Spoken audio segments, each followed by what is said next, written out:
Through the danger zone. No audio yet.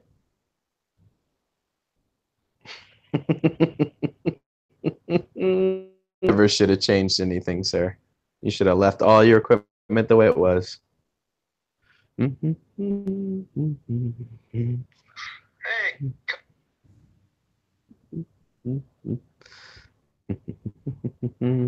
I guess I'm going to sit here and entertain you guys if that's okay.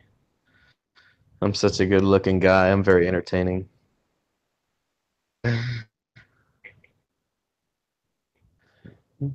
Coast has no audio yet.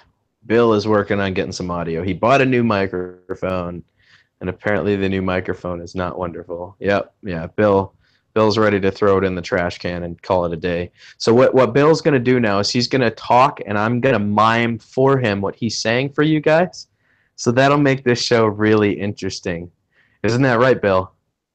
Totally awesome. Yeah, that's exactly what's happening.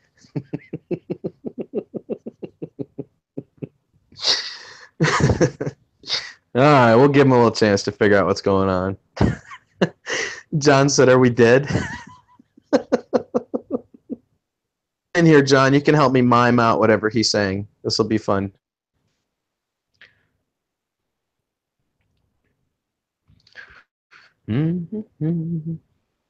Oh, did you send the link to John? He'll be here. Come on, John. Let's revive this live stream. We got this together, bro.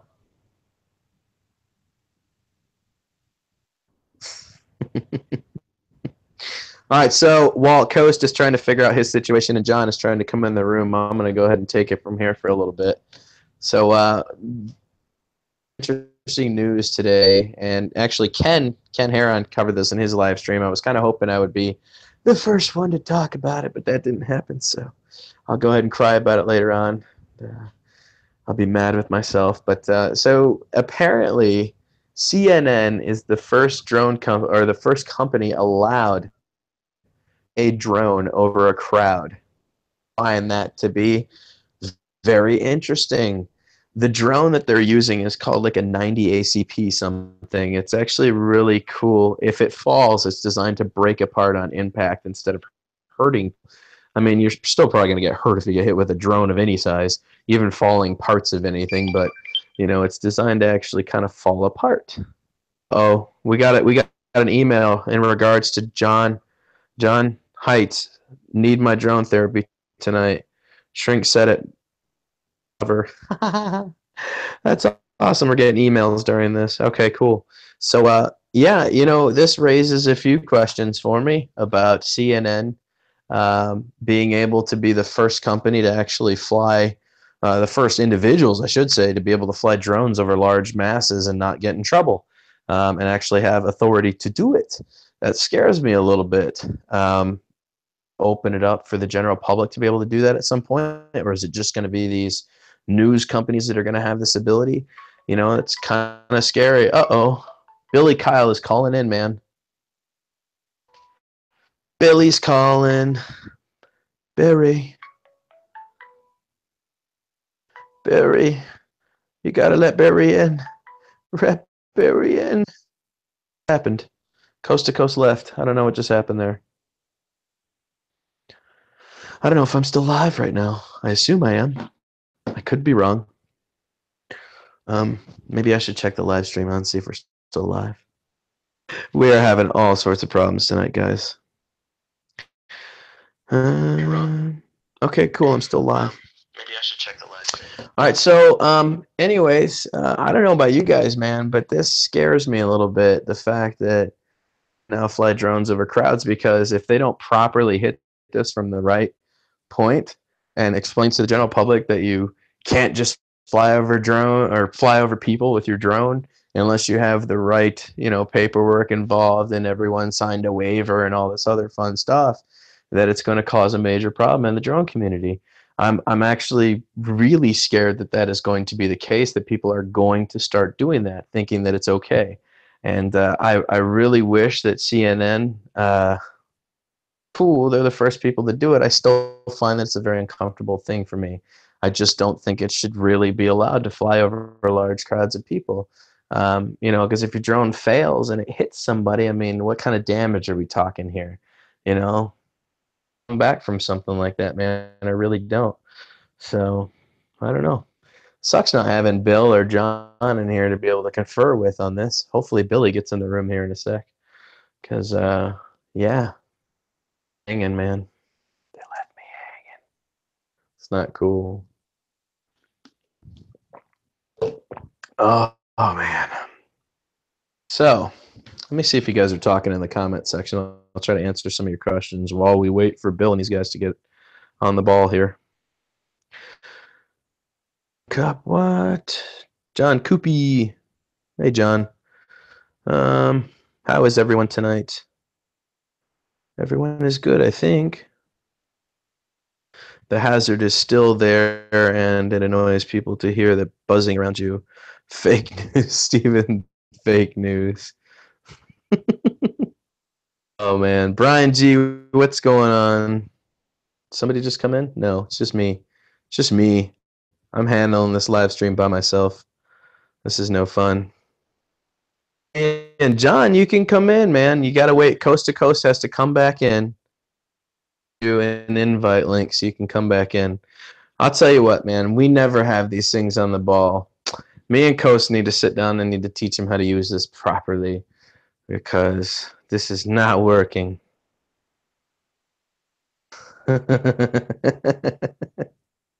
Easy. This is only Coast's third time. Oh, Bob the Biker. Oh, here we go. Coast to Coast is back, and I think I heard sound. Talk? Did I lie? I hear something. He's back. Did you hear something? And he's gone again. No? You're gone. Oh, and he's I hear something. Yeah, whatever you just did. You're clicking.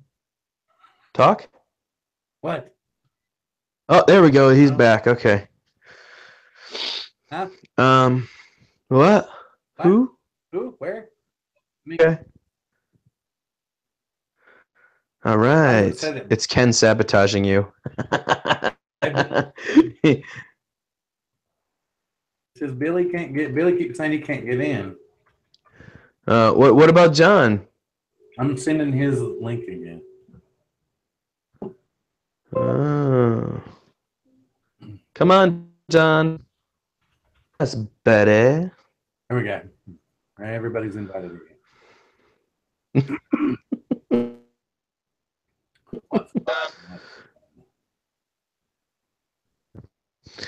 All right, so is Billy not joining us then? Oh, Billy's calling again. Why will it not let him come in here? Why does he keep trying to? Because he needs to answer the. I can't. It says John's calling in too. I don't know what he's doing. Because I invite them and and they don't get in. Because I sent. Here's Billy again.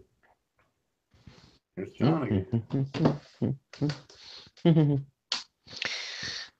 Yeah.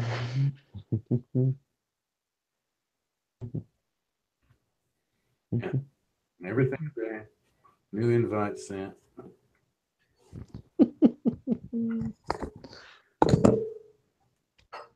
Pick a topic, bro. Let's talk about something while we wait. You seem so thrilled that things aren't going well. Almost. Hey? All right. Anyway, I'm having fun. Okay.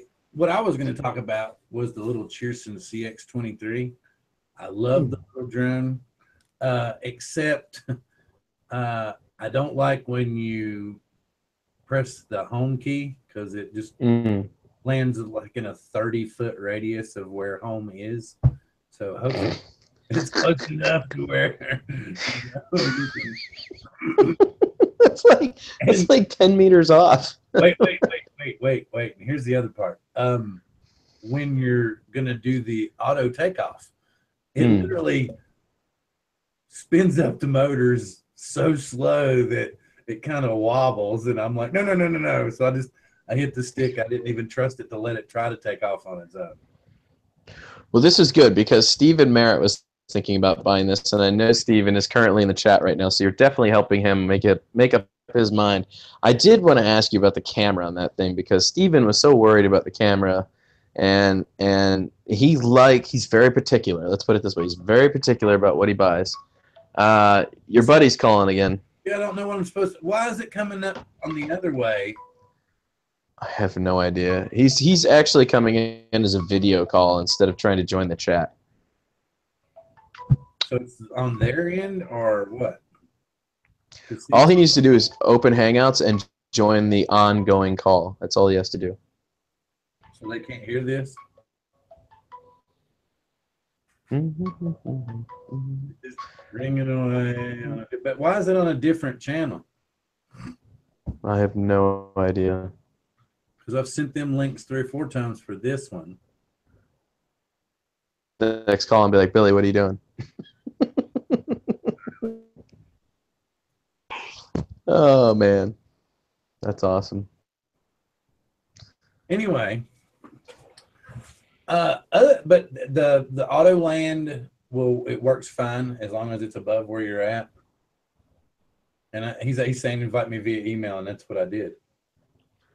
Yeah, you sent him an email invitation? Yeah, and I'm like, that's what I sent to you. I'm gonna be like, yeah, dude, I know your email. That's what I sent. Now, let me ask you a question. Do you start a new live event every time you do this? Yes, and I've sent new links every time. But these last 2 times, all I did was go right back into the one that we'd already started. That's why you were still here when I came back, remember? All I did was read. I assume you've unplugged that nasty, dirty microphone that wasn't working? It's completely unplugged. It's just sitting there. I'm like, yeah, you're going back tomorrow. You wanted me to get a really, really nice one, and I was like, well, all right. You had some other topics you wanted to talk about, and it was how to start a YouTube channel and become successful. Well, is that the words used? Like how you started your particular channel and what you did to make it grow. Like you were talking to Heath the other day about how he had 1,000 viewers, and it was going to go much, much faster now because he had 1,000 viewers. So I was thinking, it might be a good subject for other people. I'll see if I can break it down for everyone. So, the honesty of it is that I think it's a lot of it is luck. There's another side to that. So, I had just happened to get my hands on a product that was new to the market that everyone was very curious about at the time, which obviously was the Hubsan 501S. I noticed there were like no videos out about this thing or how to do tutorials or same thing I'm talking about with the Ghost drone. There was none of this stuff to help anybody out. Their tech support team was horrid. So I started here. Let me answer this. This is Billy.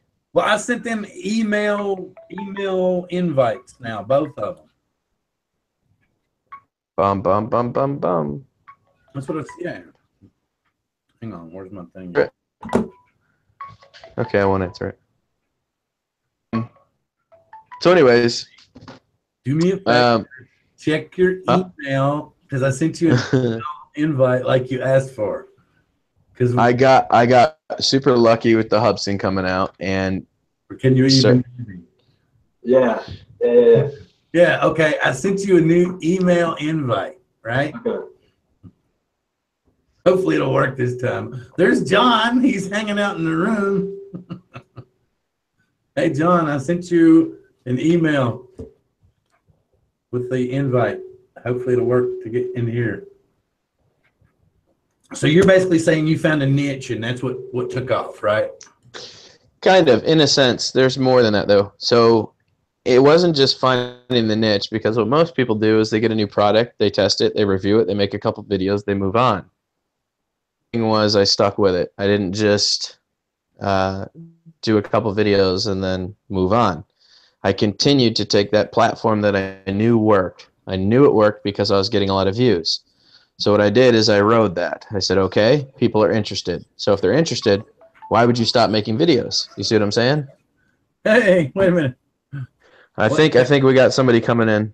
Oh, that was a chat message on Hangouts. So how he should just be able to join, shouldn't he? Which one is All it? he's got to do is just click the video and just enter the video call. That's what I was wondering.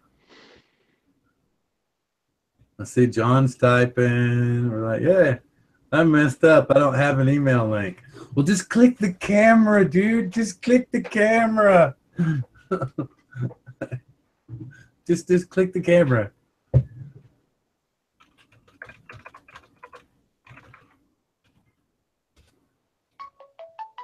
No, see, it won't do it. It keeps Oh my god! around. I'm gonna answer this. It's John Cuppi. Hold on. Cuppi. Cuppi. John, what's up, bro? What's up, Cuppi? How come it just direct? Wait, oh wait. What a unique way that we're doing. John is now in chat. Sarcasm. What a wonderful thing. What's up, bro? What's up? Okay, wait a second. Am I actually on the stream, or is this just? Wait a minute. So Billy's in another room with you all. Oh my god. Wait, Okay, so let's check this out. Check your Hangouts. You should see it. Oh, you should see a live ongoing call already with Bill. All you have to do is join that call and access the camera button. Okay, so. This is hilarious. Is the I problem love this. Hey. in my email? I see this one. I see. Here, I'll show you what I see. Let me take my camera. Okay, so you see this? This is my list. Okay. There's this one that I'm in right now. Yeah, right here. And there's your email. So. This is crazy. Awkward. What am I doing wrong? He said, "What am I doing wrong?" I don't know. See, if I was in control of the live stream, we'd have this, man. I don't know. You're banned You from too. doing the Oh, live if you were in control. Right, 'cause it's more technical. Bill, he says you've been banned from doing live streams. Dan's gonna do it because he's more technical. Who said this? That was John. Oh, okay. Oh. Okay, so They can't get it. There's like stuff going on in the Also, other. CNN, yeah, as you were saying, it's gonna news with drones over people's heads. this is not going well.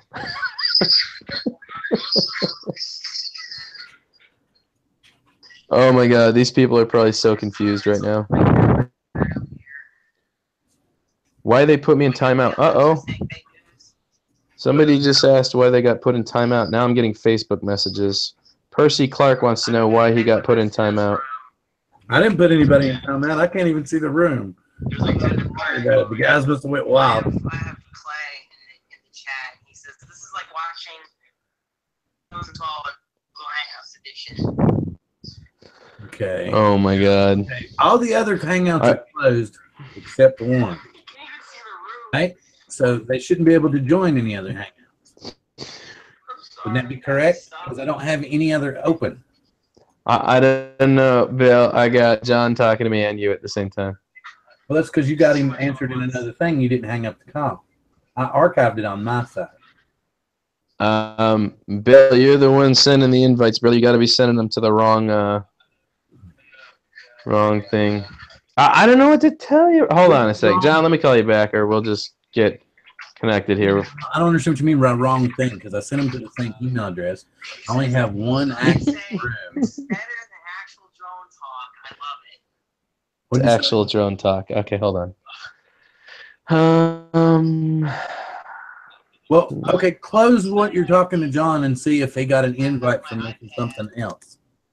The chat and browse on my computer. Well, John is talking away here. Shepherd of the damned, I see you. All right, Bill wants me to close you down here, John. I'll be back in a sec. Okay, that's fine. But do you understand what I'm saying? I have one Hangouts. That's it. Okay. My ongoing call with Billy is now over. Billy and John somehow ended up in the same call. I have an ongoing call with Coast, but for some reason neither of them can come over here. So what I'm going to do now is see if I can share this ongoing call to, hold on a sec, instant share, add home screen people. Let's see if we can. That just did, but I don't care about sharing my location. Oh man, you're the only one that can add people to this call, brother.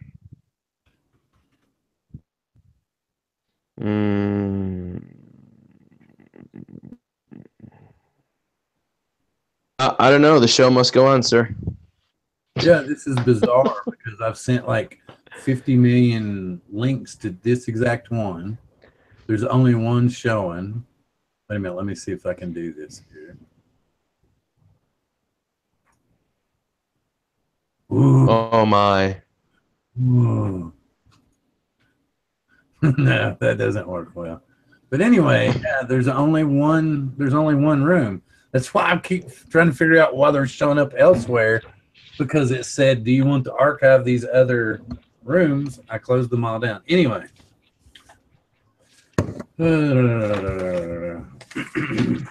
Lurga-durga-dur? Durga.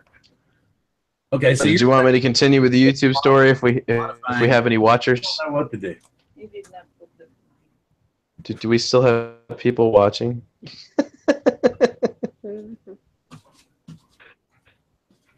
Do this already. Oh, we got 15 watching now. This has got to be quite the show.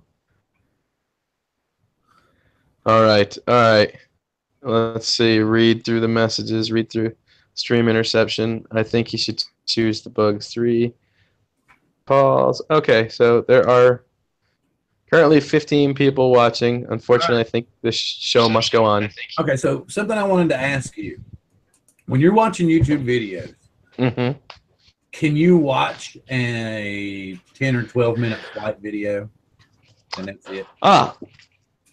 About that with somebody else earlier, and this is once again comes back to how I do things and the way people perceive videos. Everyone's going to perceive them a little differently, but I do know that when you're doing anything on a normal basis and that one song and you kind of get in the mood a little bit, whether you're walking around or you just happen to hear that one song that does that. That's how I feel about music and videos. If you can get the music in the video to keep you intrigued and change the mood of what you're already doing, I can sit there and watch a 15-minute video with drones. The music has to match the mood of the video. Otherwise, I get lost. And I think a lot of people misinterpret that as well, and they just kind of go, okay, this is really boring. I'm moving on. Yeah. There's some good friends of ours post, lots of long flight videos. I just can't get into watching it more than 4 or 5 minutes. That's why, because I had posted a lot of long videos and I noticed that nobody was wanting to watch them pretty much at all. So I was like, well, maybe if I shorten it up some and get some better music. And then Billy had posted something today about where he was getting his free music from. I saw that. You don't like using free music? Me? Yeah. Once again, for me, I will use the music I feel makes the mood of the video. I think that means copyrighted music is what's going to be used, and I will throw the money out the window to make sure everyone's happy with the video. So I will definitely use copyrighted content if I feel it's necessary. I'm just trying to figure out if I send this other link to somebody, because I don't have John's phone number to send him the link to see if this would work. And I've sent emails and everything, and I just don't understand why it won't work for them. Next question. Next question. I'm gonna keep you on task here. Thank you. I know that I'm always grateful to Heath and Donnie and now Ryan here recently has been letting me post stuff about the drone therapies when we're having them and things like that. So basically, it's kind of a little segment to give everybody a bit of a shout out. So I was talking about the RC Hunter and Big Drone Flyer 77, and I'm not sure what Ryan's online call letters are, I guess you would say. Of course, Billy and John are here a lot. John's mad at me because of my technical inabilities, but this is only the third time that we've tried this. And so, well, I have no ability to send invites, so you're the guy. well, I'm not upset about that. Like I said, I even sent Billy the actual, link itself, and he's apparently not getting it either. So I don't know. And I've sent John like 5 or 6 different emails with the link in it. Okay, so what were they talking about with somebody said something about the Bugs 3? You said that you'd seen that or whatever. Can touch the fiction. What is this? I've seen what? People touch. What now? I'm looking in the chat now, and I'm trying to figure out this Social Security numbers being posted and whatnot. Oh, John said he checked spam too. I just sent it again, John. How many people are actually here? Let's see. I'll do this then. Let's see. Where's the thingy? The thingy, man. Where's the thingy? Let's see if this works. Are you still there, Dan? Or did you go away? I'm still here, man. Just watching you. Hey, how about this? Look at this. Let's see who all jumps in now. There you go. Did you share it to the message board? Yeah. Now, if there's some big problem, he should. And if he can't get in now, I don't know what to say. Well, that's what I do sometimes. If they can't come in and access it, I will share it in the comment section of the YouTube video. Or you can just invite a couple random people in and see who wants to come in and join. Well, those are the only emails that I had was that, and then I put that. That's actually in the room. So I'm talking about your instant share link that you have access to. You can share that in the comment section of the YouTube live stream. Here we go. Stephen Merritt joined. There you go. No, that's cool. Stephen. It works. To see. He's not. I expect. Go ahead. Does it make a weird noise? No, you're fine. Noise. But I will never be. That's my face. See my face? That's my face. Hide your face, sir. Hide your face. I would like to see the. Before, and I know that ain't your face. So okay. I would like to see the Guy Fawkes mask, sir. Well, it works. I tell you, it works. Yeah, it works. Yeah, yes, it does. We know that somebody can get into the chat now because Steven's in the room. There's John. He said that you were interested in the Cheerson. I love this little bird. It flies for about 15 minutes. The camera is your standard 5.8, whatever you want to consider that for. The monitor that comes with it works really good. It ties into about anything. You've got a ton of telemetry data on the controller itself. Like I said, the only thing that I was upset with was the auto takeoff and the home. Because once you hit that home button, you have no control. It just shows up. Hey, John's here. Yeah, I'm here now. Just adjusting my headphones. I'm checking the chat. The frustration look suits you. No, man, it's my hair. I was trying to push it back. Push it back, way back. All right, and this is something that I was wanting to talk about since John's here now. Okay, Affiliate links. Affiliate links. Oh, that's a boring subject. We gotta talk about something else besides affiliate links. It's not even really drone related. All right, I'm out. You guys have fun. I'll be watching. Okay. Okay. Steven, did you miss it? Steven missed it. All right. I bet you this is gonna make Shepherd of the Damned he's probably gonna have his opinions on this one. All right. So Phil put out a question the other day I thought was really good. He was trying to figure out what's the proper etiquette with posting affiliate links. Were we all in here familiar with like affiliate systems when you get drones sent to you and all that, or no? You familiar with that? Say that again, man. You were breaking up really bad for that. One more time. I was saying, is like everyone familiar with like how you become affiliated? Like Dan just recently got affiliated. Like I said, probably fairly temperate. Uh-oh. Hey, Edrone. Wow, that's a random person. What's up? Become affiliated. Like Dan just recently got affiliated. We're hearing all of that. I think you got your volume too high there, Eric. All right, hold on. Edrone. Wow, that's a random person. That's a random person.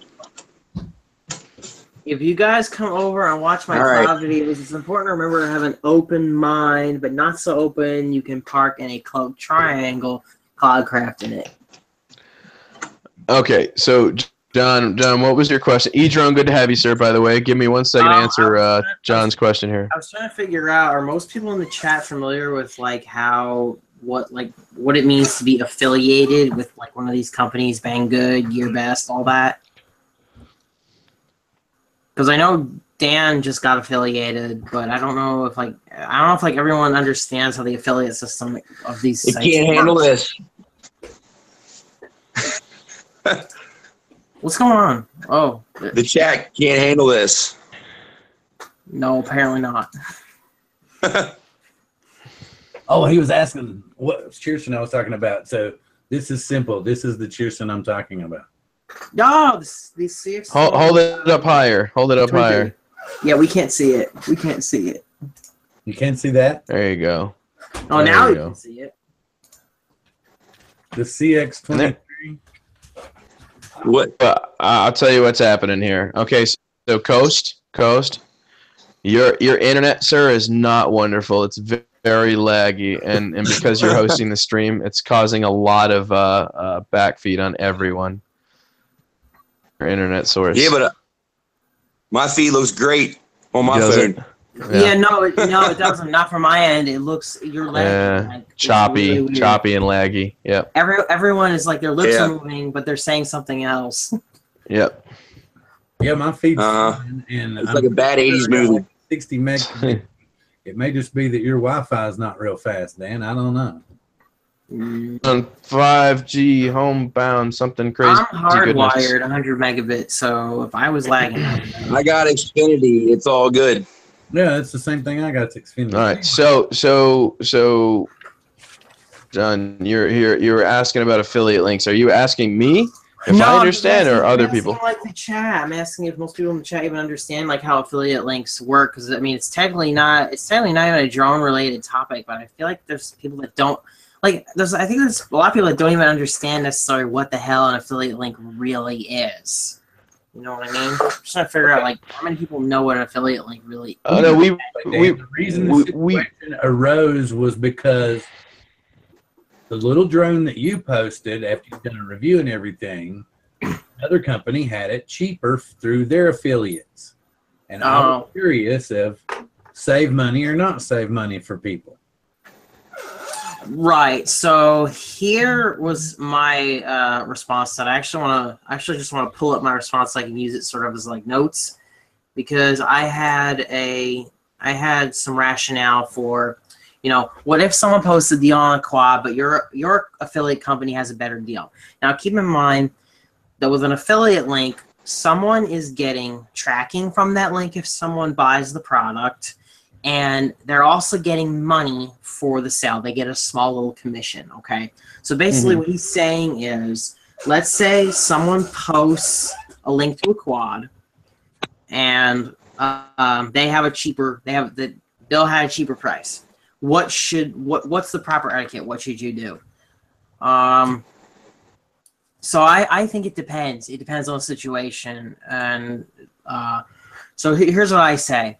If someone is asking on Facebook, you know, what's the best deal for a quad, and then, you know, someone you know posts an affiliate link, and then someone else posts a link, that's fair game to me. If someone's asking, you know, what's a good deal on it? Then you should just go ahead and post it. You know, there's no expectation of stepping on anyone's toes. Okay. But go ahead. Go ahead. No, I was just gonna say. You know, I was just gonna say I don't do any of the affiliate links at all. At all. I don't go on YouTube, and so the only thing that I do is I make the video and then I post it for anybody who might want it. It's not really about me making money because none of the links that I post I actually get money on. Right. I'm not an affiliate in that manner. Right. So here's the thing that a lot of people also don't understand. Here's the thing a lot of people don't understand. For me, I don't really care about the meager income that I make from the affiliate links. If anything, it's just enough money to put back into the hobby. But right, and that's what I do. That's basically the same thing I do. If I don't use the affiliate links, then there is no way for GearBest to keep sending me products. They need to be able to track how much I am driving to their site. They need to be able to track the number of hits that they get from every video. Exactly. I agree. And they also need, to track, you know, what is my participation in the groups. So, like, I've had people get mad that I post affiliate links, and, you know, I understand why, but I don't really have a choice. If I had a choice of just a tag with my name on it, that would be great. Then I could actually say I'm not making any money from this. But that's not how it works at GearBest. At GearBest, you have to use the affiliate system. You really don't have a choice. Like, for a while, to tell you the truth, I had affiliate money collecting, and I didn't even know I had money collecting.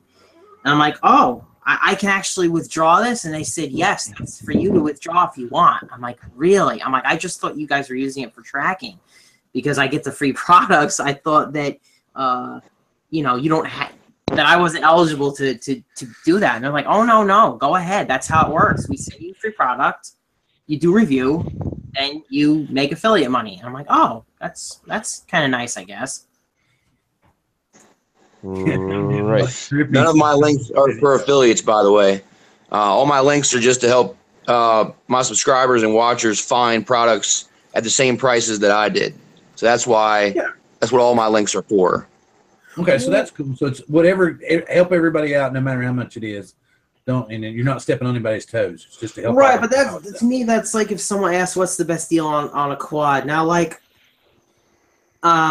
if someone posts a review video up and says, you know, here's my review, here's the link to the quad, I think it kind of sucks if someone comes in and decides to piggyback off of that and try to say, oh, you know, it's like $2 cheaper here.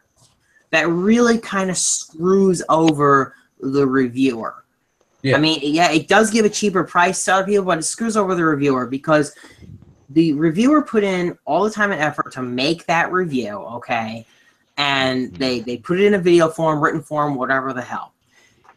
And now someone comes along and says, oh, look, come here and get it cheaper here. Okay, the person posting that is not posting it to just help people. They're also posting it to get affiliate cred on their account, which to me is just someone trying to hijack someone else's work. And my iPad went dead, so I got to check the chat here. So I don't think that if an affiliate link is accompanied with a review, with an actual review, whether it be written or video, is it a nice thing to be posting, like, oh, it's $2 cheaper here? Because that just screws the reviewer over like you wouldn't believe. And, you know, as a small reviewer, you need those clicks to your link to keep getting things. You might need that little sale. It's very important. You know, the big guys, who just do this as a full-time job, they don't have to worry at all. They can just post something and, you know. But little reviewers like me, like most people in this chat probably, you need that traffic. And someone to come along and just say, you know, you can get it $2 cheaper here. That freaking sucks. Well, I mean, for me, it's different. Just I can't say I'm quite in the same league as you guys, just because my channel's grown now to a point where I feel like no matter what, it's just taking off regardless. and for me, I make so much more on Google AdSense revenue than I ever would on the affiliate links. So I don't really focus on the affiliate links. It's nice to get the views, but the idea is to build a following of people that are going to watch the videos. Yeah. You see what I'm saying? That's because of your customer service, Dan. Your customer service is on point. Right, but you have a completely different. You do a completely different thing. If you want to keep getting, what is free quads to review, you have to get into this affiliate link business. And actually, there's a guy on YouTube, Joshua Bardwell. For a very long time, he was totally against affiliate links at all because people get upset about it. Like, you know, oh, you got something for free, you're definitely going to be biased in liking it or not. Yeah, there's lots of shows out there. So you give a bad review. Sucks. Yeah, like, well, yeah, there are lots of shows out there, and unfortunately, I'm going to say this: that getting something for free, you even subconsciously, you might be inclined to say, "Oh yeah, it's pretty cool." I try to not let that happen to myself as much as possible. But anyone who says it doesn't happen to them might be lying. Is it your fear that if you give a bad review that they're not going to let you review any more products? That's always that idea can always be in the back of someone's head. It can always be. Me, I don't feel like I have that at this point because I've been reviewing for so long with them. And, you know, if I get a bad product, I can say it's horrible. You know, it's not going to kill me. That would be better for your subscribers anyway. Yeah, exactly. Exactly, and that's regardless. I'm gonna be honest, just because that's what I set out to do. I got sick and tired of all these big reviewers lying to people. So even if it throws the sponsorship out the window, I am completely fine with that. I have no issues doing that. At some point, yeah, go ahead. At the same time, break this. Look at it from my point. Break this down in an understandable way that I do it. And the way I do this is go, okay, well, and me and Stephen Merritt talked about this. I say, okay, the quad is only $20. I have to assume that I'm only getting $20 worth of technology. Okay, so even if it flies and it's controllable, I'm probably gonna say it's decent. If it's $110 and I have $20 quads that function better than a $110 quad, I'm gonna tell you this is complete crap. They had so much money they put towards this, and they threw it right out the window and just expect to sell junk. I'm sorry, you know? Yeah, like the Vizio, it was a junk. Cheap toy drone, and I even said that the range on the thing was horrible. The range was horrible. But for a beginner, you know, it was a decent quad, and it took off like crazy. Like, that's probably one of the most popular quads out right now just because of its price. I know. I mean, it's just insane. I put a video up. It's got over 10,000 views. It's just insane. Mm-hmm. But that's also because it's focused. It's focused on a certain thing. It's focused on looking like the Mavic Pro. Mm-hmm. And it's affordable. Any drone that looks like the Mavic Pro gets them. Personally, the visual is not bad, but it's nothing special. It's really nothing special. And the batteries are non-standard. I mean, I gave it a ding for having non-standard batteries, but people love that. People love that. The battery life though is very, very good, I thought. Yeah, it is. It's like a 9-minute runtime, 9 to 11-minute runtime, which isn't too bad. The battery life is good, but the range is horrible. Horrible. Yeah, I remember that. Let's see what's going on in the chat. Shepherd of the Dam says, I assume it's a person named Eric. I don't know what's going on here. I keep having to take a look at this baby right here. This right here is going to make that Vizio scream. Oh wow! Oh wow! What is your build? The Martian 2 frame. Martian 2. Emax motors. DYS. Red bottoms. The RS. The RS. So they're the 2300 kV. 2300. Yep. Nice. 2205. Well, yeah, I got the video up. I just got the ESCs all soldered up.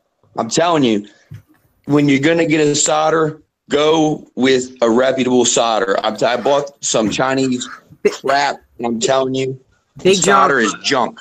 Big Drone Flyer writes, he says he told everyone that JJRC foldable quads Wi-Fi cam was making the quad fly like crap. So didn't care if the sponsor didn't call back and needed to be told. See, that's great. But that goes back to what I was saying before is, you know, if you see a small, honest reviewer out there, to try to take a sale from them, to me, I think is a horrible thing, because they're just going to get kicked off. And, you know, that's someone who you, right there, Donnie is someone who you can trust to tell you an honest opinion about something, obviously. So if he posts something and, you know, some schmuck tries to take his sale from a quad that he thinks is good, he should reap the benefits of that. You know, we need more people other than, you know, ones who just say things like, oh, this quad is not amazing. It's an okay flyer. I'm not going to name names of people who use these phrases, but I think you guys know who I'm talking about. No. You know, they'll say anything to you know, make a sale, and it's horrible. It sucks, and it just makes everyone else look bad. So you need to be mindful of the affiliate links. Anyway, the affiliate link thing is boring now. Let's talk about something else. Well, no, speaking of affiliate links, you hear what happened to Andy RC, right? Yeah, someone you got guys hear? He got scammed. Well, no, he didn't get scammed. Someone pretended to be him. Someone made an account with his with an email with his name in it, and was trying to get his sponsors to send them free product. So Dan, watch out, brother. Definitely check your emails, because you know they're going to be coming after you next. You know that. Yeah, and the fact is that they don't do good verification at all of, you know, people. Well, luckily the sponsors contacted Andy via YouTube instead of email, and he told them that it wasn't them. So that's the only way sponsors should be contacting people, because right. There's so much fake email out there. Yeah, and anybody can create an email and say that they're you. Anybody can create an email and say they're you. Yeah, I know. And the sad thing is, it just makes me wonder, you know, Andy was able to get by with this because I think he's bigger. Other vendors would just get pissed off, or maybe not even understand what the hell had happened. Or just cut them off completely. Small. Yeah, I mean, it could happen to any one of us, in all honesty, and then we're screwed with that vendor unless we can get them to understand, oh, no, I didn't scam you. Someone faked my name. All right. Well, we spent a lot of time on this subject. Let's try to get something that Drone does a lot, and I wanted to ask a question about what happens if your drone loses signal and drops on private property. What do you do? Go knock on the door. Honestly, at that point, I feel like it becomes the property of the property owner, and if they're nice enough, they'll give it back. Legally, that's not how it works, though. People have argued this in court with the whole, you know, kid throws a soccer ball over onto their property. Technically, they're not allowed to keep that soccer ball if you ask for it back. This has been fought in court. But, you know, do you want to have to go to court or something like that? It's, you know, and here's the thing. If your Mavic Pro or your Phantom landed in someone's yard, is it really their property? You know, we're talking toy quads here. I don't know, man. I would just be like, go get it. It's not. I'm gonna tell you what happened to me. But what do you do? I'm gonna tell you what happened to me. What do you do though? Because legally, to get your drone back, you have to trespass. Right. So it's trespass. Well, my Vizio landed in someone else's yard. Yes. Okay. I would have left it there. Just because something is on your property. Yeah, and Shepherd of the Dams is 100% right. Like I said, this has been fought with baseballs. This has been fought with soccer balls. Yeah. I walked up to the front door. I knocked on the door. I said, you know, I lost my drone. It was flying. The wind got a hold of it, and I'm pretty sure it landed in your yard. They said, well, we'll keep an eye out for it, and if we see it, we'll call you. I'm still waiting on that call. I lost my SEMA in my neighbor's yard. It just blew towards their yard. It blew up and over the house roof, and I'm like, oh well, it must be in the front yard. But it obviously blew more towards like the left or whatever. And I looked all over the front yard. I couldn't find it. And I looked coast to coast. I can't hear a word you're saying. Who? Me? I can't hear anything coast to coast is saying. Oh, me either. I was talking to my wife. You look like a really good friend of mine. Oh, there you go. Anyway, so what happened was with the SEMA. I thought you were having mic problems again. So what happened with the SEMA was my neighbor saw it and took it inside that fast, literally that fast. And I just thought it was a goner. I thought I would never see it again.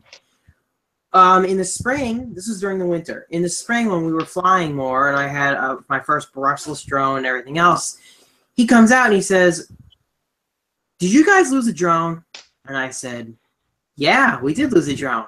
So he's had this drone for months, okay? And my family and I, we hypothesized what must have happened. I said, maybe some kid was walking on the sidewalk and stole my drone. Or, you know, we thought of all sorts of things that could have happened to this drone. And turns out this guy had it for months. And he's like, "It's got no controller." I'm like, "I know, because I have the controller." He was like, "I don't know, I just didn't think to say anything because I didn't know." He's like, "I thought it was maybe a government spy drone or something." I'm like, "Okay." Dan, we were talking earlier in the chat. So if you had to pick one drone, you can only have one drone, which one would it be? Which drone would it be? Dog. You can only have one. That's it. One drone, what would it be? I'm going to say Spark on my end. I'm going to say Vortex 250 Pro on my end. I don't know enough about racing drones. There's stuff to Really any decent racing drone, something self-built. Honestly, probably. I would say for me would be my Phantom 3, just because I can actually try hard to make money with the Phantom 3 versus the race drone is more of a recreational thing. Songoland. Oh my God. Yeah, Phantom 3, you could make money with that, you know, record some festivals, getting good with the town you live in, you know, try to get in on some of that underground. Bob said, Dan. Did you really ask me what drone I would choose? If you only had one, you can only have one. It's not even a question of what I would choose, man. I would choose the 3DR Solo all day. Understand why? It's probably the most advanced open source bird on the market today. It has the capabilities of race quads. It has. Aerial photography drones are boring. Okay, there's so much going on. One person at a time. What?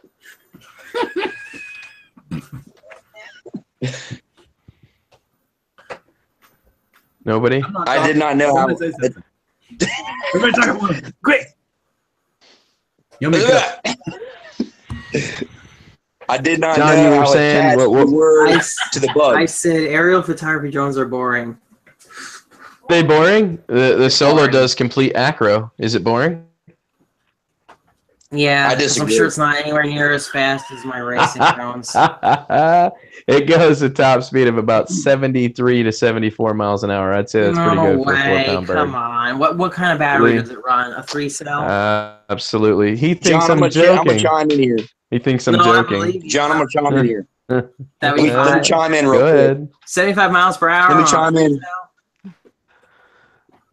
Let me chime in and say, as the owner of both race drone and a camera drone, I will say that, yes, a race drone is definitely get your heart pumping. You're going fast. Your FPV, it's intense. However, with a camera drone, okay, if you're flying miles away, that also can get your heart rate up and get you intense. I totally agree. So, you know, I mean, you can't say that no, camera drones are boring, when you're flying a camera drone that costs upwards of $300 and up, 2 miles away from your location, that gets my heart rate up. That's true, but who does that? I mean, that's against the FAA rules. All right. You got to maintain that line. All right, you guys ready for this? You guys ready for this? Let's stop and take a look at the stature of the Solo. So if you look at it, it is designed after a race drone scheme. That is the reason why it can fly in acro. The arms are away from the body. They designed this thing to be aerodynamic to fly very fast. So when you put this in sport mode, we have found it will go easily over 70 miles per hour. This thing is insane. And in acro, it is even crazier. I have seen somebody fly one of these FPV with a FPV rig, and this thing I'm going to have to check out Solo Acro. I just want to see how it does. Flips, rolls, what everything.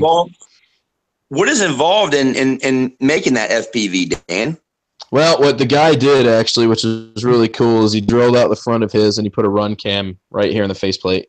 And he tilted it up and he put his goggles on. And I have never seen the Solo be so acrobatic in my entire life. We're talking a 4-pound bird. This thing sounds angry in acro, very angry. Shepherd of the Dam, going back to that topic about the drone on someone's property. Yeah, no, I agree 100%. And I even think legally that if you lose a drone on someone's property, it is not theirs to keep as long as you tell them, hey, that's mine and I would like it back. And they have to return it to you if you ask for it.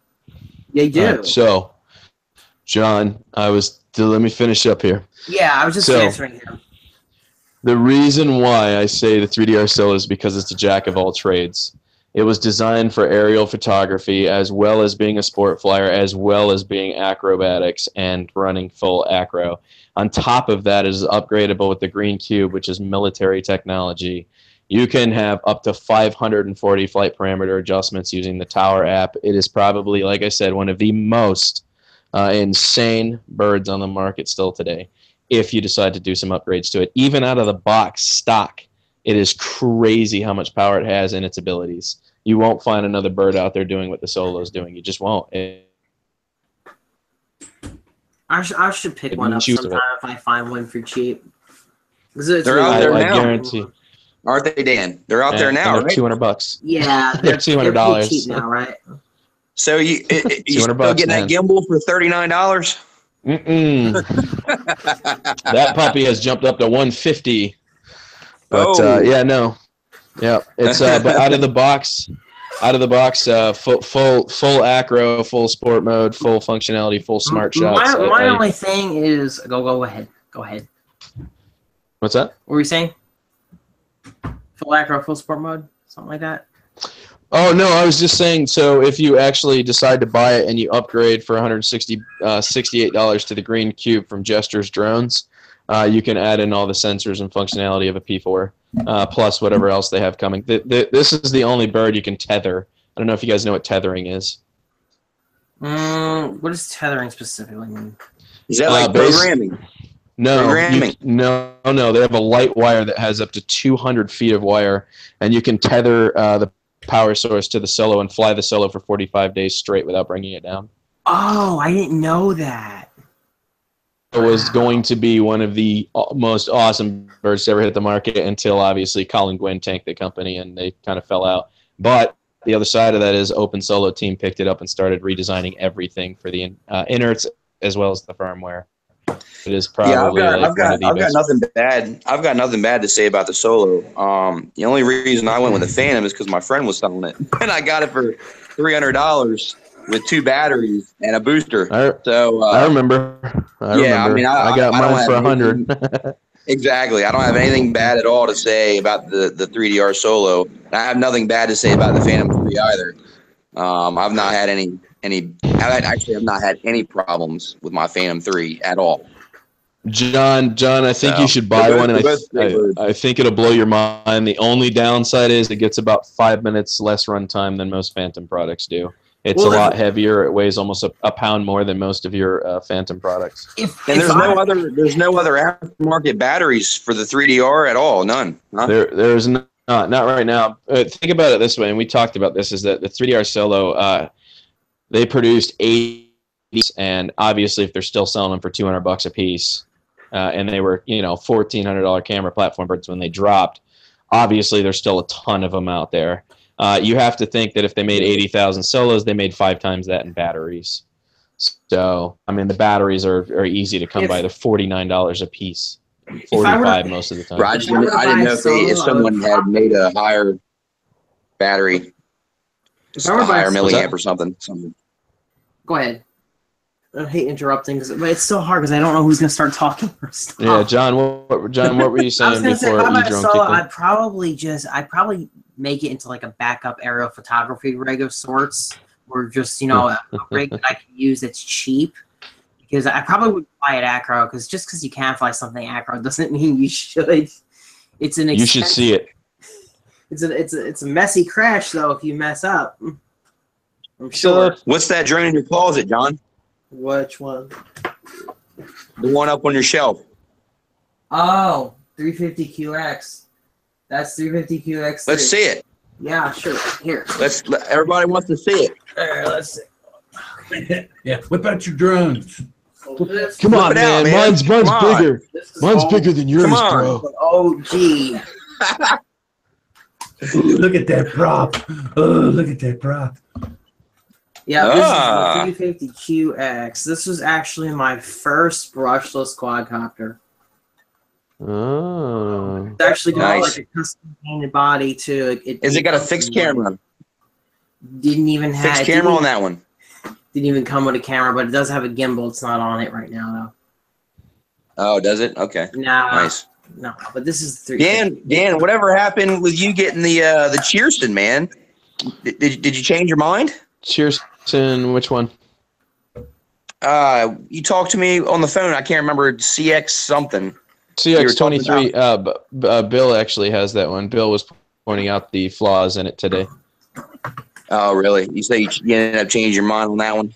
Well, I ended up going with the Bugs 3, and man, did I not look back on that purchase. You know what's a good And then drone?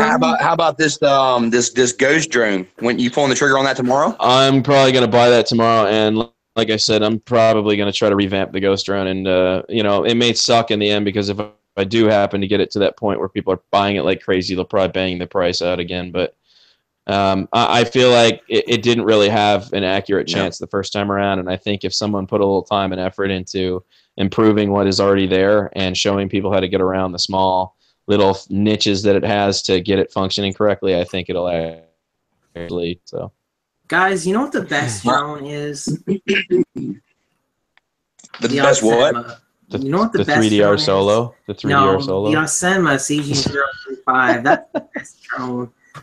Honestly, nothing can compare to that. But you can't say best drone anymore. It doesn't work because there's too many classes. You just can't say what's the best drone. I mean, there's just too many different classes now. That's an inside joke. Anyone who knows me knows that I think Osema's a piece of crap. Friends don't. I completely agree. And you know who hasn't helped me make my mind on the Osema? Like, totally just made me completely agree that it's a piece of junk. Any guesses?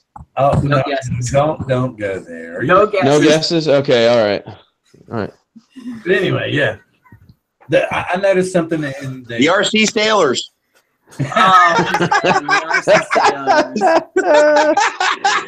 Dude, we blocked them off my Sailors, channel. Man. Oh, they're blocked. They're SEMA's biggest supporters. Off my channel. Like, they came over to try to comment on one of my videos, my live stream. They came into my live stream and they were like trying to defend the fact that they kicked me out of Ken's live stream, and I was like, nah, dude, there's no defending that. F off. And then Captain Cook like dunked them. Kicked you off the channel. Ken's bots, man. You gotta watch Ken's bots. You gotta watch Ken's bots, man. Lethal. No, it was the RC Sailors that did it, because Abby came in my room afterwards. She was like, I did it because you were talking profane to us. I was like, that wasn't even directed at you, man. Did you screw that one up? You just made a comment about Hubson, right? What's that? I made one about Hubson, and I said Hubson is vomit. Yeah, Hubson is vomit. Right. And then Ron was in the chat, and so is Greg's Whirlybird. And Greg was like, oh, yeah, we're going to West. And Ron was like, us too. And I was like, all right, I'll see you bitches there. And Abby thought that I had directed that comment at them because they were currently talking about Flight Fest. They canned me out of the room because I said bitches, which I didn't actually say because it had B star. Is Bill Thomas dead or what? No, I'm still here. Oh, okay. I didn't know he was dead. He's just being. This is my therapy, guys. This is my therapy. You're helping me get over the RC Sailors getting kicked off my channel. Help me, guys. Come on, you gotta whip yours out now, man. Everybody's whipped theirs out. Where's yours at?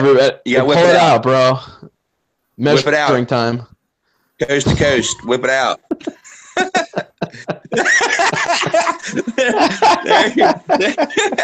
There you go. Hey, it's not the size, cute. Okay? It's how you handle it. All right. It's the motion of the air. It's the motion of the airflow. Nice.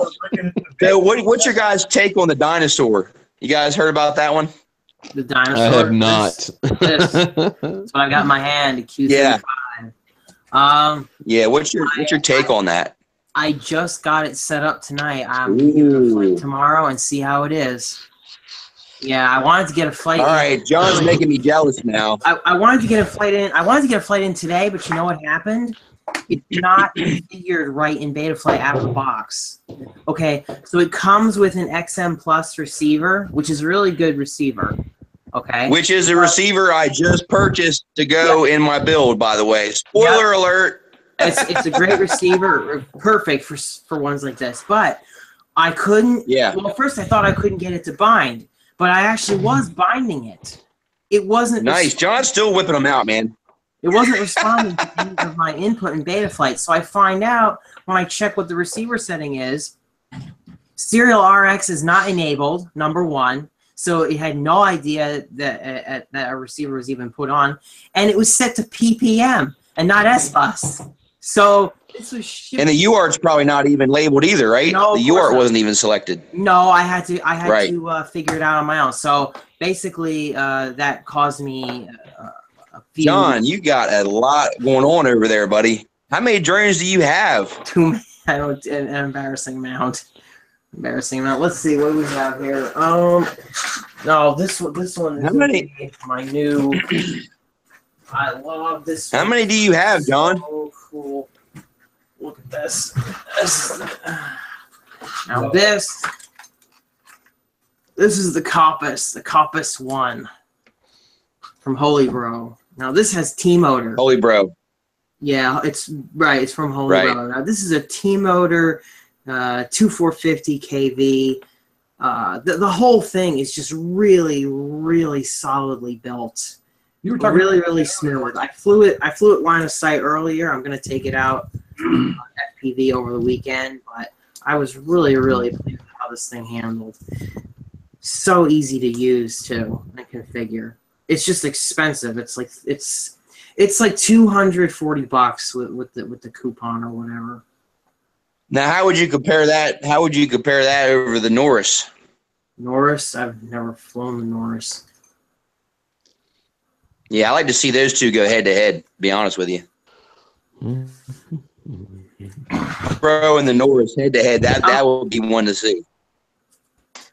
Although, I mean, I'm kind of surprised that they made this, to tell you the truth, because I know the Holy Bro 180 Pro and the 250, the Holy Bro 180 and the 180 Pro got good reviews. I hated them both. I honestly didn't like them both. So to see this product from Holy Bro kind of surprised me. Is Coast to Coast name? What's his name? Bill.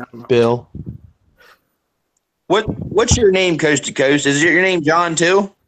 Bill. Are you serious? How do you not know his name? Is Coast? What's Coast to Coast? What's your name, bud? Bill. Okay, so what the hell else do I keep wanting to call him John, but that's you. Yeah. Bill. Okay, Bill. Yeah. You use RunCam. How many drones do you have, buddy? Probably 12 or 13. Too many freaking drones. 12 or 13? Yeah. Nice. Yeah, I seen you had a lot there. You were pulling them out left and right. You got the spark. Yeah. Oh, see, he's got the spark going on. That's good stuff. Nice. Do you also have the Mavic? No. No, he doesn't need it. He got the Yeah. Air 4 Pro. How about the DJI goggles? You got those? No, sir. I still get to sleep. You ever thought about getting them? Well, I still get to sleep in the bed. Has the So spark coming I in. don't spend too much more money on drones. My wife put me on the couch, and I like sleeping in the bed. All right, let's think of a topic to engage the chat. We have to engage the chat. We have to engage the chat. I got a quick question, real quick. How do you pull up the chat? How do I pull up the chat? How do I pull up the chat? You have to go to it on YouTube. That's the only way to do it. That's why I have the iPad sitting right in front of me, because I want to be able to use my computer and still be able to see the chat. So, yeah, you got to go to the live. So stream. maybe if I do a split screen. Yeah, you could do that too. Yeah, you could do that too. Let's see. I have my actual Hangout screen kind of put over on the left-hand side, and then the chat's just kind of flowing on the right-hand side. I don't want to brag about how many drones I have. Because, like I said, a lot of them I just get for review purposes. So, but I've given so many away. Honestly, I've given so many away to people who either couldn't afford them or I wanted to try to get them into the hobby. I give drones away all the time to people. I just don't talk about it. Like, you know. It's exactly what I do. It's not hard to give away drones to What's that, Dan? Solder? As soon as I'm done reviewing a drone, I give it to somebody. I don't keep it. Yeah, I try to do that if I'm not gonna keep it. But I do have a lot of keepers. Like I'm keeping all these little brushless micros that I've been getting lately. Christmas egg is already gone. This JJRC right here, when I'm done reviewing this, I'm likely to just give this away. I mean, I've been on the field before flying, and some kid's like, "Hey, that's really, really cool," and I'm like, "You know what? Hey, do you want this?" And their parents are just like, "Whoa, whoa, whoa!" But I tell them, "Look," and then I explain the situation. I'm like, "Here, you know what? Honestly, I'll never fly this again. So here, go ahead and take it," and it just makes their day. And for something that I know I'm not gonna ever fly again, I just got a thrill out of checking it out, seeing how it worked for the first time or a couple times. That's great. I just give it away. I'll just give it away to people. Mod mode here. Can you see? He's getting the table all set up. We're going to do some heavy soldering here very soon. Yeah. I'm gonna redo this PPM wire while we're talking. Feel free to engage me. No, it's What kind of solder are you using, Dan? 225 over 40 solder. Yeah, someone You said it's what mixture? It's 225 over 40 flux solder. Someone says my wife told me I can't afford Okay. them. Wasn't that going to be a topic, Bill? What are the best ways to hide drone purchases from your significant other? Wasn't that going to be a topic? Credit cards. No. Credit cards. Therapy. You're not wrong. I know someone who hid an Autel XSP Premium on a credit card. What? Credit cards. Yeah, I know. And then, credit Some cards people are easy. do desperate things when their significant other does not like drones. Yeah, he hid it on a card, no payments for no interest for 12 months, and just PayPal credit. PayPal credit. All about the credit. Not that I'm speaking from experience or anything. Oh, no. Good night, Donnie. Go to Donnie's channel and make sure Just saying. to check his giveaway out. Honestly, I understand. All why right, people I'm going to do open it. up my iPad so I can see the chat. Excuse me for a second. Honestly, I understand why people do it, but it is pretty sad that people's wives hate their hobby so much that they just can't let people have that. Like, God. Well, when you lose one, it doesn't go over well. Oh, no. Yeah. You know what I mean? I'm Bye-bye, sure. Hubson.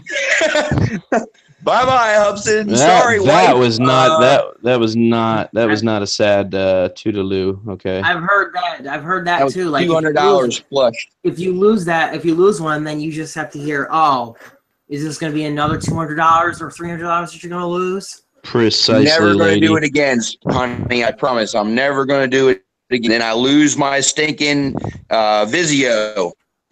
Come on. And at that just gotta point, be honest up front. That's what I'm saying. yeah, you just can be honest. Just be honest.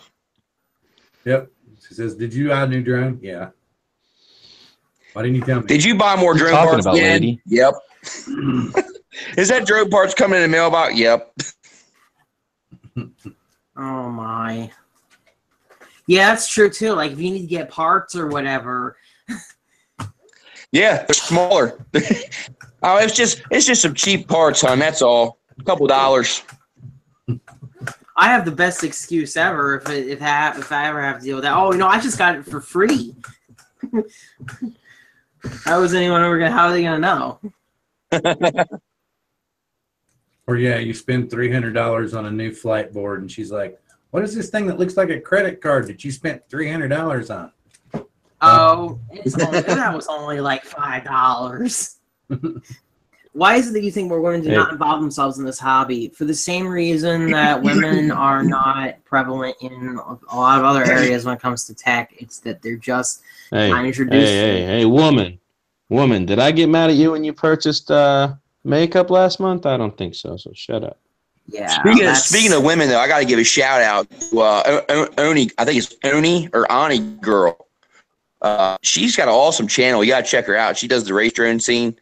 But I subscribe to her. She's awesome. I mean, she's out there flying, with the best of them. She actually has a video on why she thinks that women are involved in it. And pretty much she thinks that the only way to change that is for people to get their daughters involved in this stuff early. Because otherwise, yeah, absolutely. Otherwise, if they're not exposed to the stuff, they're not likely to pick it up. Just right. It's all about culture. It's all about culture. Really is. It's honestly cultural. Yeah, my wife doesn't care about anything but jewelry and makeup. That's about it. Told you. That's all she cares about. Something different I wanted to talk about was supposedly, what was it, the beginning of last week, supposedly a drone struck a commercial airliner. Oh, shit. Yeah, Canada. And I had posted something about it. No proof of it. On Facebook. Right, no proof yet. And John came back with a response, which was, and actually the video that he posted of the guy on YouTube talking about how basically 400 feet to the ground was going to be our airspace, period. And that eventually that planes and stuff were going to get fined. And a perfect example is where Dan was pointing out today about how CNN got the first approval to fly the drone over crowds. But it had to be a particular drone manufactured by one company. And if you take a look at it, it's what is it, like the flip drone or whatever that's got the cages over the, it's pretty much the same format as that. It only weighs like 1.3 pounds. But it's actually allowed to fly over people. And it was not the first one that was allowed. CNN had done it before, but the drone had to be tethered to the pilot. So, well, you got to be careful, too, because somebody sent me a video of a drone crashing through the wing of an airplane, and it quite obviously was Photoshop. No. You know the one I'm talking about, though, right? Yeah. It's a pretty. Yeah, I'm just saying. There's a lot of fakes out there too. That are trying to give a bad name to the drone community as well. But I'm not saying that the one you're talking about is not real. I'm just saying that there is fakes as well. Oh yeah. But what I'm saying is, it looks like the evolutions are going to be that from 400 feet down, it's going to be our airspace, and planes are going to get by with the low flies like they had done before. Because Amazon's already doing test flights here in Seattle anyway. And that's part of the deal. They've got to have 400 feet and below to get those drones around. And they can't have stuff flying in that airspace other than a drone. Right. Well, especially when you got, drone pilots out here inspecting power lines and doing all kinds of things for work as well. Yeah, exactly. I mean, that would just be a danger to the drone community as well as everybody in general. I mean, you got a drone that's inspecting power lines and a plane's flying too low. Bad things are going to happen. Yep. Shepard is saying, okay, which do you think does more Speaking damage? of drone laws, has anybody heard any recent updates on the whole state governed its own drone laws? As far as I know, it's still as it is right now, although there is a lawsuit right now against the FAA that is saying that they need to just automatically start sending out people's $5 refunds and not require anyone to send out a form or something like that to get yourself off the list. Because it's kind of funny, okay? So if you want to get yourself deregistered from the drone registry, you have to fill out this piece of paper with all your information on it, and then in that piece of paper you agree that a copy of your request to be removed is going to be saved in a different database. So in some ways, like, they've got you by the balls. Like, if you want your $5 back, you've got to fill out this piece of paper. And I know there's a lawsuit right now that's saying that should not be happening, and that the FAA needs to just delete this database immediately and refund everyone their money without having to go through that. Well, technically, what they did Shepherd was of the Dam brought up a good point. Crop dusters. Crop dusters fly very low, very, very low. Almost, I mean, crazy low. Yep. But if they come out of nowhere and you might not have time to react, and it's there, but it's on you. You're the one who gets in trouble, not them. Right. That sucks. It's kind of not fair. It's kind of not fair. Well, and of course, when you're gonna dust a crop, you've already worked out the format of what field you're gonna fly and everything. So you definitely notify people ahead of time that you're going to be low flying through that area, and so there's so eventually they're going to have some kind of air traffic control system for drones. So you're going to have some kind of warning system that's going to say plane, low flying plane, and giving some explanation. But yeah, stuff like that. But when you've got sport pilots, what we're talking about, and I know Dan's experienced this, and anybody that lives in a city that's anywhere near an airport, you got tons of little Cessna and Piper pilots love to fly about 100 fucking assholes. Yeah. Oh, my bad. That's okay, man. But you're being honest. Yep, where I live, like I said, I live near Teterboro Airport in Jersey and Newark Airport. So basically, planes go over the house all the time. They never go below 400 feet, but they are up there. And some of them I feel like they get really, really close. I don't know. I'm pretty sure that some of the ones that are flying over our house are, around the 200-foot range. And it's just this just in: all drones mandatory to have VHF radio on board. That may happen.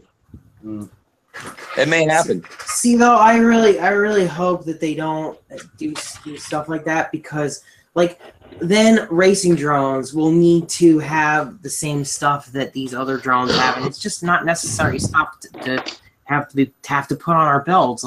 Why would we need that? We never go above the tree line for the most part. Usually, that kind of stuff stinks. I do see a lot of people talking about, unless there's a flyaway or somebody loses control or loss of signal. I mean, there's all kinds of things that can cause a drone to do something it's not supposed to do. I know. I mean, it can happen. But in general, though, it's just another. Hobson.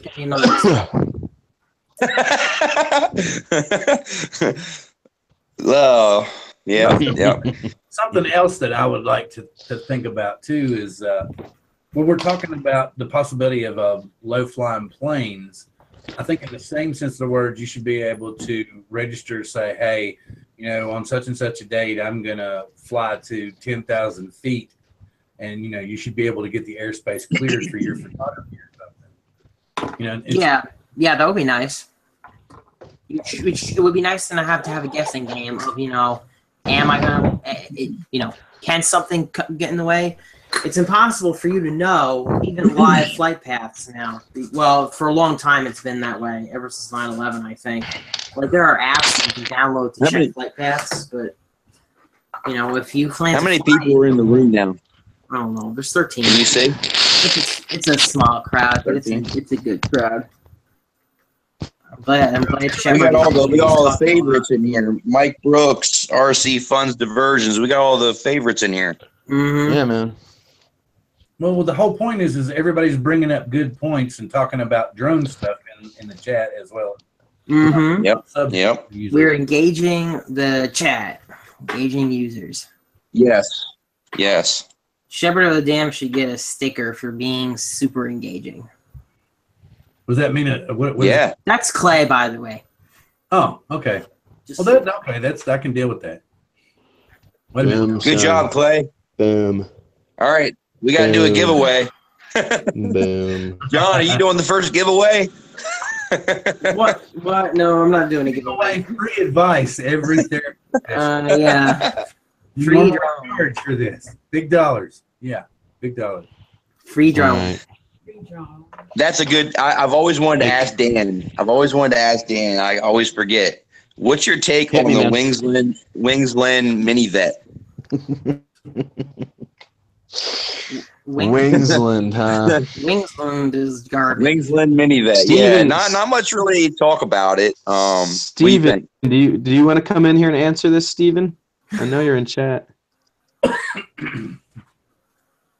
I'm not a fan of Wingsland myself.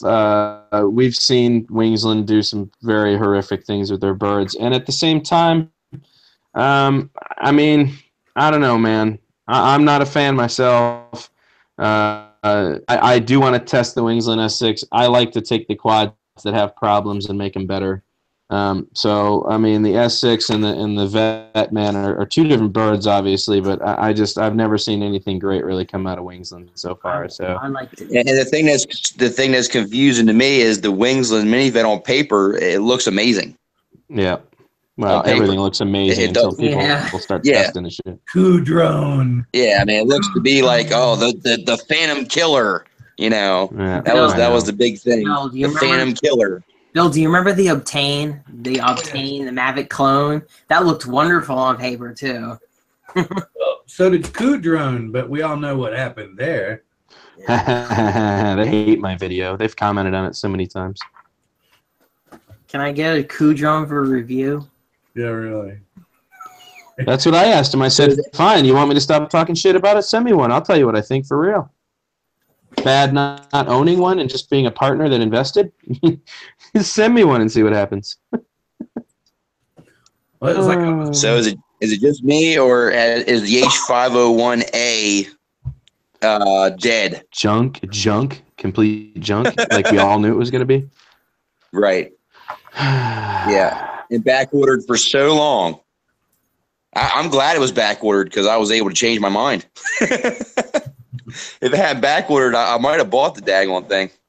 There you go, Coast. It's up and working, man. The King Kong 65. I just soldered in the receiver, so we'll have to. This is full acro with the F3 board in it, so with the black edition. What receiver did you put in there? I'm sorry, I wasn't. This is the Fly Sky 6 micro receiver. Oh, the Fly Sky. Okay. I ordered 2 of them, so I got the little Fly Sky. It's the same. Essentially, it's the same transmitter that you use, Edrone. And it's a reliable system. Yeah, yours is the. It's a very reliable system. Mine's the Tiny 7. Right. Actually, yeah, mine's Tiny 7. Yours is Tiny 6, right? Oh, now I gotta whip it out. Now I gotta whip it out. Hold on, let me whip it out. This is my little drone pile right here. See, it's hiding behind my couch. See this?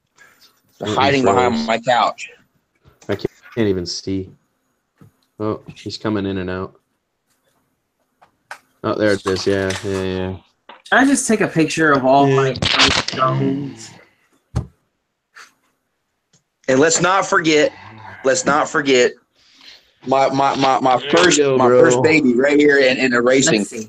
My first baby here. This has never been used yet. I'm so glad that there's another racer in here. Yeah. Oh, I would love to. I gotta see that. That's just another expense I can't do right now. Oh, nice. What props are those? Are those racecraft? No, these are the Dow Cyclones. Oh, Dow Cyclones. I haven't tried those. Yeah, they are nasty on here, and they make turning so much easier. Oh. Yeah, That looks modified the antenna. Now, I want to see something. Yeah, what the hell did you do to that antenna? What? It's got like a plastic cap. It's called crashing. Oh. It's like a Yeah, it does have. It came with a protective cap, but watch my first acro video, and that's what happened to my antenna. Dude. What you need? Check out this camera though. Clay said you got him into acro, John. Got the run cam Rotor Riot right here with the GoPro lens. But Clay, that is a nice camera. The only thing I wish it had was the on-screen display, but oh, that's the Rotor Riot camera? Yep. this is the original run cam. Run cam Rotor Riot. Rotor Riot run cam, gotcha. But it's plug and play, no soldering. I got the Grayson Hobby adapter. Have you? And when Edrone, when are you gonna get some boats, bro? For your need to get some antennas. Boat? Okay, hold on. Did you say boat? Mm-hmm. All right, and then Now you made me go outside. Hold on, I gotta get a flashlight. I want to show tell you you my about this boat. antenna if you haven't heard of it. Oh no, I'm talking about RC boats, brother, not big boats. Well, hold on. It's still in the same category, right? Well, all right, I guess. Yeah, come on. You know you want to see it. Shepard, you will fly acro eventually. You just need a working racer. I hated that battler didn't work out for you. Donnie was real nice to send it out to you, but Can you see it? It was a goner. Look, what are we looking at here? It's very dark it's very dark in here. Yeah, kind of. I don't know what it is. Can you see it? Dark. Yeah, something Bayline or something. Wait. Hang on. Is that him to the room, would you, Coast? Hold on just a second. Looks like a Bayliner. That's my deck. That's my deck boat. That's my deck boat. Yeah, 23-footer. Nice. It's got a 150 Merc on it, two-stroke. That's my 15-foot watercraft there. It's got a Nice 3,500 kV brushless crazy horsepower boat right there. One-seater for a squirrel. It's pretty fast, man. And I guarantee you that your boat would do circles around mine. That FT11's fast, man. It's fun. I guarantee it would. I've seen it. It's quick. It's fun. I've seen it. You gotta get one, dude. They're like $100. What the fuck? Like, there's nothing to even think about. Just buy one. Yeah. It's like hot. So I had an idea, Dan. I think I'm going to take my Phantom 3 back to the Hubson's graveyard. Oh yeah. Back to Hubson's graveyard. Yeah, back to the swamp. In my P4 to look for, I had a Sky Viper that landed in a tree back over there. Back to the swamp. I'm excited.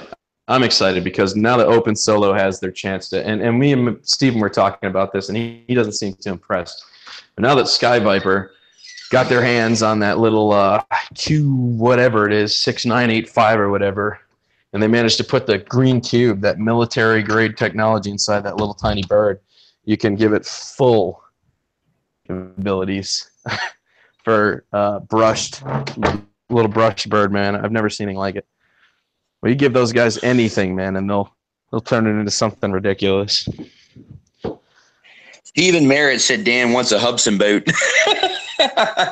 Yeah, right. So I can sink it. Yeah. That'd be funny. A Hubson boat.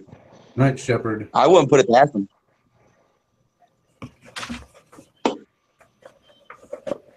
So, Edrone, how's the acro going, man? You getting any better?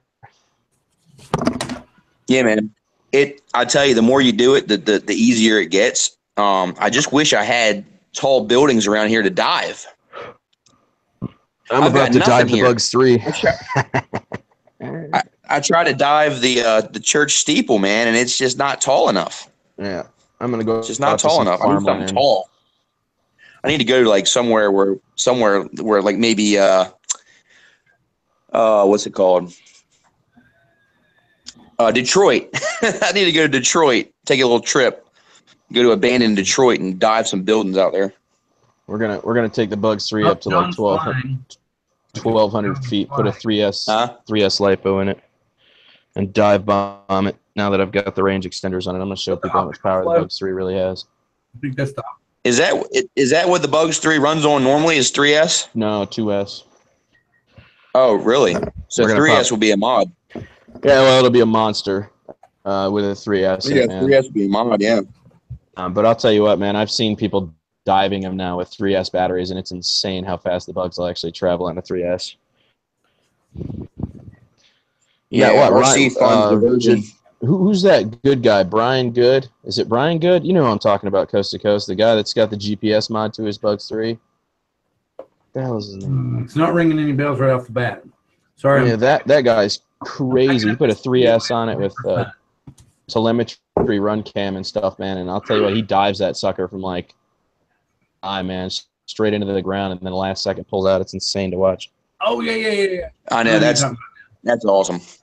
I don't know how he did it all, but yes, I know. Like you wouldn't even know like how much power the Bugs 3 actually packs on a 3S. It's crazy.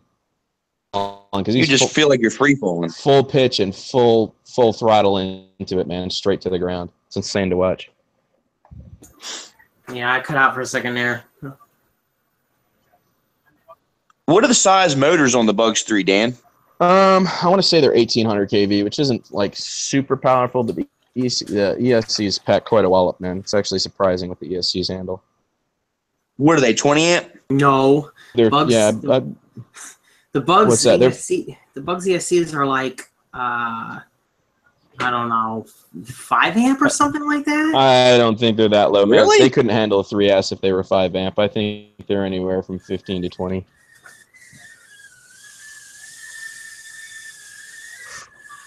Who's flying? RC funds diversion said, "I love my Hubson." Just saying. Hey, I love my Hubson too, man. Until I lost it. I did. Yeah. So, John, what I was specifically saying is the power output on a larger C battery for the Bugs 3. The weird thing is it can actually handle it, which would lead me to believe that the ESCs can handle anywhere from 15 to 20 amps. I can't imagine running 3S on 5 amp. Mm-hmm. I just know some people are burning their Bugs out on 3-cell battery. I'm not saying you can't. I just want to buy. I have a 3S here that runs on 11.1, and I think I can get it jacked in and rigged to the back of the. I'm gonna look it up. What's the milliamp? That's 25C at 1800 milliamp. So 1800 milliamp. Okay. Yeah. The Wizard stock came with a 1500 milliamp 25C, which was garbage for that. For that battery comes with a Wizard. If you got it, trash it. It's garbage. Yeah, well, the Bugs, upgrade. The Bugs 3 battery is a 2S, but it's amazing the amount of punch it has just with the 2S. So with the 3S on there, man, I have to assume it's going to be even more angry. Oh, absolutely. Anytime you step up in cells. What's that? Anytime you step up in cells. Which is the whole reason I'm doing the drone build, because I don't want to run 4-cell on the Wizard, because you gotta desolder stuff and you're only running 20 amp ESCs anyway. Yeah. I mean, you're gonna be pretty much pushing it to its limit. So at the end of the day, why put the money into the Wizard to make it 4-cell when I could just build my own custom, and run 4-cell. I have yet to build, man. I'm trying to look up what the amperage, what the ESCs are rated for the Bugs. Yeah. Of course, just because they're rated much on for it, that man, but doesn't mean, Well, we've seen them burn out on 3S, but it really comes down to how hard you push it. So drive at 100 miles an hour every time you take it out, you're going to burn out an ESC. You're going to burn out. It's got a freaking huge cap on it, that's for sure. But Yeah, no, I'm going to take the 11 one for the FT12, and I think we're going to run the 3S25 through it at 1800 and see what it does. Yeah, Dan, you're ready to build. You're ready to build. As many drones as you've taken apart, you're ready to build. I think we're going to stick that puppy in there, man. I think this There you is go. 11. Yeah, 11. Oh, no, this is 11 one at 30, see at 18. You off Fit tomorrow, in the Dan? box compartment. Let's find out. If not, we're rubber banded in there. You off tomorrow, Dan? No, man. I go to work tomorrow for sure. I work 7 days a week now, bro. So there you go. That's the. Oh, look at that. They're almost the same size. That's the Bugs 3 battery compared to the 3S. With the case around it, it's almost exactly the same size. So you can make it fit. I think it'll fit easily. You may have to push just a little bit, but this is not expanded yet. This isn't fat at all, so this should go right in there. Like butter. Ooh. You don't have to do any modifications to it at all, do you? No resoldering or anything? No, but I will have Literally to put just plug and play. We need a new drone. I'm gonna have to get a Dean's connector on there, because that's what the Bugs 3 runs on. Yeah, look at that. It goes right in there, man. A little bit of pressure, and it goes right in. Nice. Bill, you whooping it? It's flying. Yeah, he's whooping. He's tiny. He's whooping. Whoop, whoop. I was like, oh, man. I was like, oh, very good. That's my next thing, Bill. I want to get something small for in the house, something real small for inside the house. What's your guys' recommendations? I got the Tiny 6, which is full acro, horizon, and stabilized. Tiny 6. Yeah, I definitely want all that. So it's got it, man. It's about $60 with the FlySky i6 already installed in it, ready for programming. I would get nice. the Tiny 6. So it's just bind and fly. So it's just bind and fly, Dan. Yeah, well, I mean, you got to hook it to your i6 and program it in, and then set up beta flight and whatever. But yeah, it takes beta. You can also. It doesn't come with a receiver. I mean, you can it doesn't come with a transmitter for 60, right? No. What I'm saying is your i6, your transmitter here, will connect. Right. It'll run it. Yeah, I said for the 60, that comes with the receiver, the Fly installed, i6 yes. receiver. Installed. We got it for build one if you want to. I mean, we got it. There's plenty of people who build them, what I was really surprised with was the range of this. We covered the entire Kmart parking lot with this, and the camera on this is phenomenal. Nice. So yeah, I don't want to have to do any mods. I just want to be able to buy it and fly it in my house on a rainy day. That's all it is. And then you got your regular micro USB on the bottom for adjusting your flight parameters on beta flight. It's pretty sick little quad, man. And who makes that? This is King Kong. This is a King Kong Tiny 6. Okay, King Kong. Cool. I'll definitely check it out. I'll do my research. Yeah. Yeah, King Kong is actually starting to surprise me. When their first couple of products were meh, actually starting to surprise me quite a bit. So nice. The other thing is, man, if you see on the bottom, the motor's just detached. You just basically pop off the thing and then push the motor out, put the new one in, ready to go. So how often do you burn out motors? They burn out. I don't know. This has never been flown. I've been flying my buddy's Tiny 6, and I've been so impressed with it. We finally bought one, but I in accident bought one without the receiver, so it's been sitting on the shelf until tonight without a receiver, and then I just installed it while we were talking. So it's in. So what do you think? What's your take on Acro, Dan? How you liking it? Well, I mean, I've had 2 opportunities to give it a go. Both times were complete fails. I think I lasted about 35 seconds in the air. So, yeah, man, I'm very good with stabilized flight at this point, and I think the only way to go now is acro. And now the problem is I have to retrain everything I know.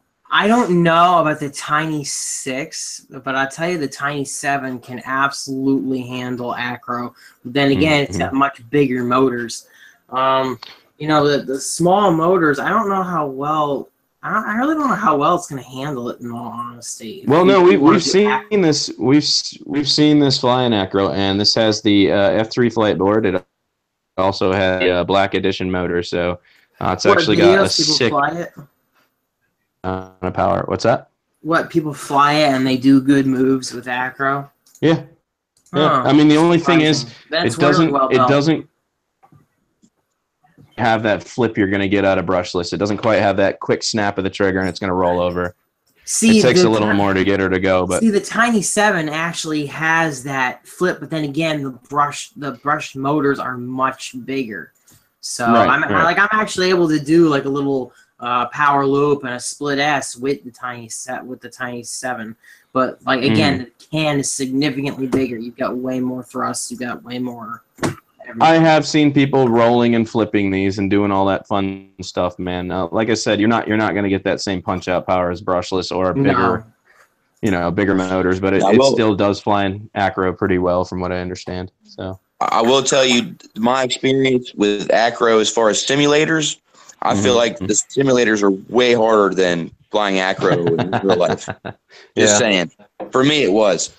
So I don't know if you want to hit that simulator some more. Are you doing good on the simulator? Well, what I just did is I just ordered the trainer cord for my i6, and we're going to go ahead and plug it in and download. Flight or it works. It works really well. What simulator did you end up going with? What's that? What simulator did you end up going with? Free Rider Unleashed. Yeah. I got their original Free Rider, and man, when I flew that thing, man, I crashed so many times on the simulator. And then when I put the goggles on and flew the Wizard myself, I felt like it was way easier. I don't know why, it just did. Yeah, it felt easier. I hate simulators. They're horrible. They're harder than actually just flying it for real. I really just think you really just think skip the simulator, just start flying. Just start flying something. Start flying Horizon. Yeah, well, and that's what my buddy was saying. Start in Horizon and then work your way up. Start Horizon and then do yourself a favor and just stay a little higher. You know what I'm saying? Just stay a little higher. Stay a little higher and don't fly in parking lots. Yeah, don't fly Fly where there's grass. Fly where there's grass. Minimize the casualties. Minimize the cost that you're going to spend crashing, because you're going to crash. For some people, it's just not convenient though to find a place without without crashing. Because I got this sitting right here. You ever use a pagoda antenna, Eric? I have not. Oh man, you have to get these. Look at these. Okay, so this is the Far View FPV Pagoda 2 antenna. This. Let me see the length. Here, look. Well, they sell it in both long and short. I've heard the short ones aren't that good. No, the short ones are not as good. But I had some quads that were that just had stubby antennas. I wanted to use it, but you can get these in the long form as well. I love these. These have completely replaced the TBS. Over the Amway. The TBS antennas. I don't think the Amway are as good as this. This pretty much to me is equal to the TBS for half the price. Because TBS antennas are freaking expensive, but it was the only antenna that I wanted to use because my vision. What brand is that? What this? Yeah. Okay, so to understand something about this antenna, the antenna technology was designed by Pagoda. By a guy named Martin Barrett. He's a guy who just loves the hobby. He really knows RF well, and he designed this and said, "Here, look, I've done all the research. Go ahead and use it and improve it. Give back to it. No royalties." So companies are able to make this antenna real cheap, and it's good. It's a good antenna. But the problem I'm seeing is a lot of these ready to run, ready to fly drones, a lot of them are coming with these pagodas, and they're not the same quality as what you would get. You're right. You know what I'm saying? Far View. So I don't want to end up buying a pagoda antenna that's not the same quality as Far View FPV. Far View FPV. This is the place to go, the only place to go to get it, or you get a Lumineer one. But Far View FPV makes them excellent. And they've also got the new Pagoda Revision 2 that was retuned to run with a hard plastic cap. I mean, I have crashed these things so hard, I still haven't broken it. So you know, paying $20 a pop for a TBS Triumph is really freaking expensive. But these are not. That one's only 10. This one's only 10. Yeah, it's only $10. That's only 10. Yeah, with the cap. I think That's cheaper than that. That's cheaper than Amway. Yeah, I know. That's crazy. Unless it's not on price. Let me check it out. I think it's only like $10. Oh, okay. I do get a little bit. $11.99. I do get a little bit of lines. I do get a little bit of lines. But I will say that the Amway, I mean, you can see this thing's been crashed a lot, and it's still holding out. It's been bent and like bent. Mm-hmm. But it's still hanging in there. But here, I wish I could put this in the chat somehow. Man. Well, just Google for FAR, FAR, VEW, FPV, and they have the best pagoda antenna. FAR FPV, right? FAR, FAR, and then VEW. No, not VIEW, VEW. And it shows up with like this little eye. View. Yeah, these guys have. Yeah, because I haven't gotten antenna for the build yet, so I'll look into that. Yeah, I mean, these guys make good antennas. They make good antennas, and they ship Dan, fast. I forgot to ask you what antennas are you running on your eSheen VRD2 stock? They're stock, but I mean it's a I want to say it's a Daft 14 dBi panel patch antenna and a omnidirectional 4-prong omnidirectional. Daft Flight. Yeah, what I did was I took the stock omnidirectional off the VRD2 Pros and stuck an Amway on there, and seems to work out pretty good. Daft Flight. That's why you get the Pagoda Revision 2 that it was retuned to have the same reception as the original, but it can run with a plastic cap on. I mean, my next antenna, guys, is that I'm going to put on there is called the Crosshair. Because I agree with you. I agree with you. I didn't want to have that antenna when all the discs were wide open. To me, that was really stupid. But this is the next antenna going on the goggles. Now, what's that called? This is the RHCP antenna. It's called the Crosshair antenna. It's a 10 dBi IC. Crosshair. Yeah, there you go. Things are sick, man. These things are sick. Good. Yeah, Good antennas. It's like a very directional antenna, but it's great. Yeah, they are very directional. That's why I said you would only want to use this if you're flying FPV in front of you, not behind you. But I'll tell you what, man, if you're looking for insanely good signal, this will get you there. These are about $50, man. These are not bad. Oh yeah. So you would change out the patch antenna on the VRD2s for that. Right?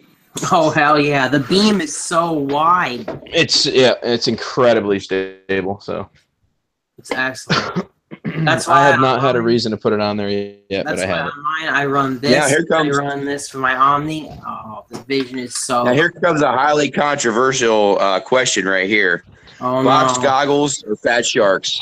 We talked about this last time. Say that again. Box goggles or Fat Sharks? We talked about this last time.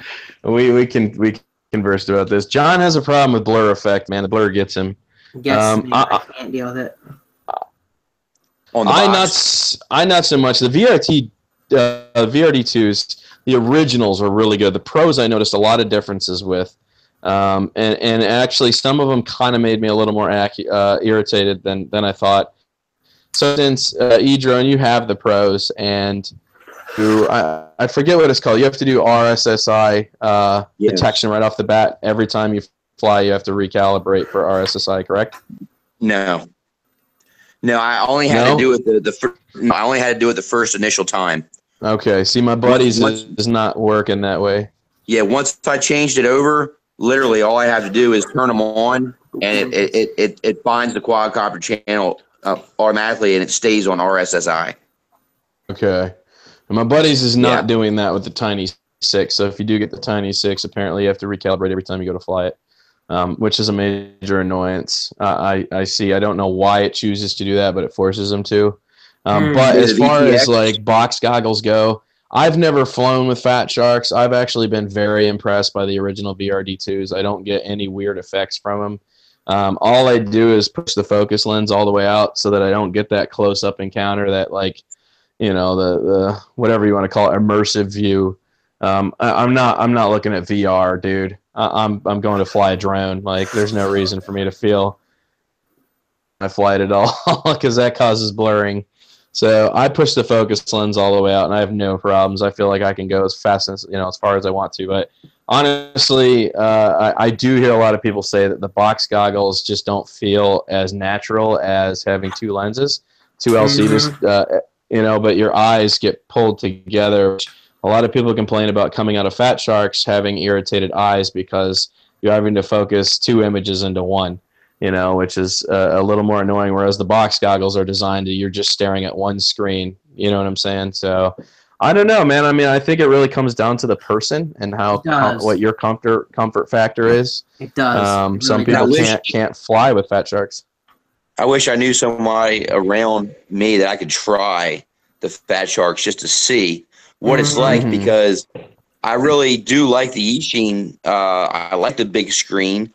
I feel like I'm in control of what I can see, but you know, let's be honest, they don't look the coolest, and they don't feel probably as comfortable as Fat Sharks. No, Fat Sharks. I mean, you look really like Cyclops walking around. People look at you like you're freaking crazy. Like, what's this guy doing? Walking around with his VR headset on. I mean, you know what? You look crazy with this on your head too. I mean, honestly, do I look like any less of an idiot with this on my head? A little bit. Only a little bit, not much though. It's something about the box. It just looks like retro or something. I don't know. It's just retro, you know. Which me being an '80s baby, I love the retro look, man. I like the feel of the retro look. You can call me goofy all you want, you know, but I enjoy it. Kind of nervous. I still wear them. I mean, I'm still gonna wear them, and they were like $65 after coupon at Banggood. So who can complain? You know what I'm saying? They come with DVR for $65. I mean, that's pretty hard to beat that. With DVR for $65. Yeah. Right. Well, you can not only that, you can choose HD settings, and this is where the VRD2s blew my mind. So we were talking about the L250, the L250 Lite that I purchased for the FPV for the GoPro Hero 4. You remember we were talking about that, John? Yeah.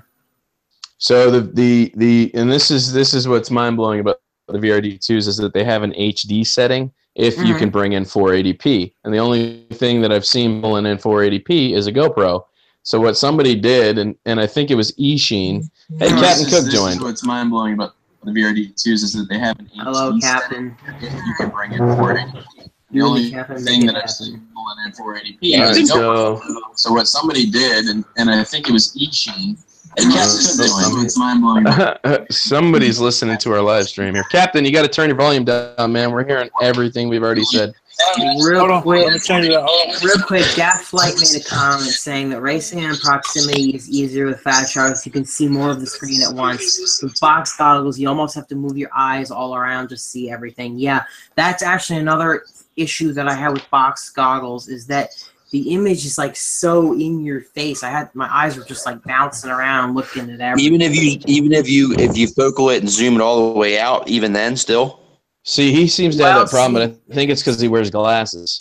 Exactly, Dan. Exactly. It seems to be a lot of people that do wear the glasses do prefer the Fat Shark type goggles. Am I right? That's the way it seems to me. No, well, because you're focusing one image together, whereas people with glasses, you're staring at one large screen. So I feel like they're having more of a problem. Right. So I get it. And John, nothing against you, man. I think that's kind of a big eyesore for people that have glasses that they can't really use the box set goggles. It's terrible. It's horrible. Yeah. Right. I'm extremely myopic. I can't see shit out in front of me. Honestly. All right, so we were talking about here. This is the Eric. I don't know if you've seen this yet. Can you see this? Yeah. Ooh, that's the GoPro VTX. This is the GoPro VTX, and what's really cool about this is it actually flushes a 5.8 signal in 480p and 5.8. and I put these on the goggles, the VRD2s, the other day, and changed the settings over to HD. And I was insanely impressed by the clarity quality of the L250 Lite. This is if you have not bought one of these and you have a GoPro Hero 3 or GoPro Hero 4, you should definitely give this a shot. This is insanely good FPV. I have never seen anything that matches it in 5.8. I don't want to do another spoiler alert. I was on a mission to get a GoPro, but something changed. So stay tuned to my channel. Stay tuned to my channel, and you'll see why I didn't go with a GoPro. Stay tuned. GoPro is life. GoPro is life. Hey, you know what? I like my Ekin H8R, man, for like $60. That thing's awesome. Limited though. The GoPro has so many more features. Platforms. I know. Well, you'll see. Just keep watching my channel. You'll see why I did not go with the GoPro. You'll see. Oh man, then you don't get cool stuff like this. Yeah, that is cool. I gotta say that's awesome.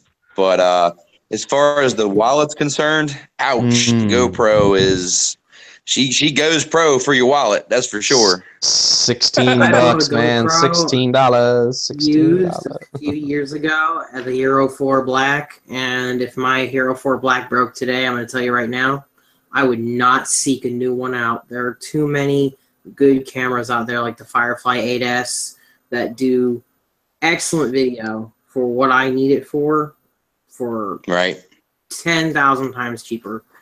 To me, the Hero 5 is not even worth it. Not even worth it. I have the Hero 4 Silver, and it's amazing how much stuff and this is where I get sidetracked with Go, just because I am a fan, just like some people are fans of DJI and blah blah blah. I am a fan of GoPro, and if you look at the amount of accessories that they have compared to all the other cameras on the market, they're not competing. GoPro is just top dog for a reason. There's a reason they have in the action cam world. Yeah. It's like, yeah, but almost all those accessories are compatible with things like, you know, the knockoff cameras that are made to spec, like all the cases and stuff. That GoPro, go buy Karma. Firefly.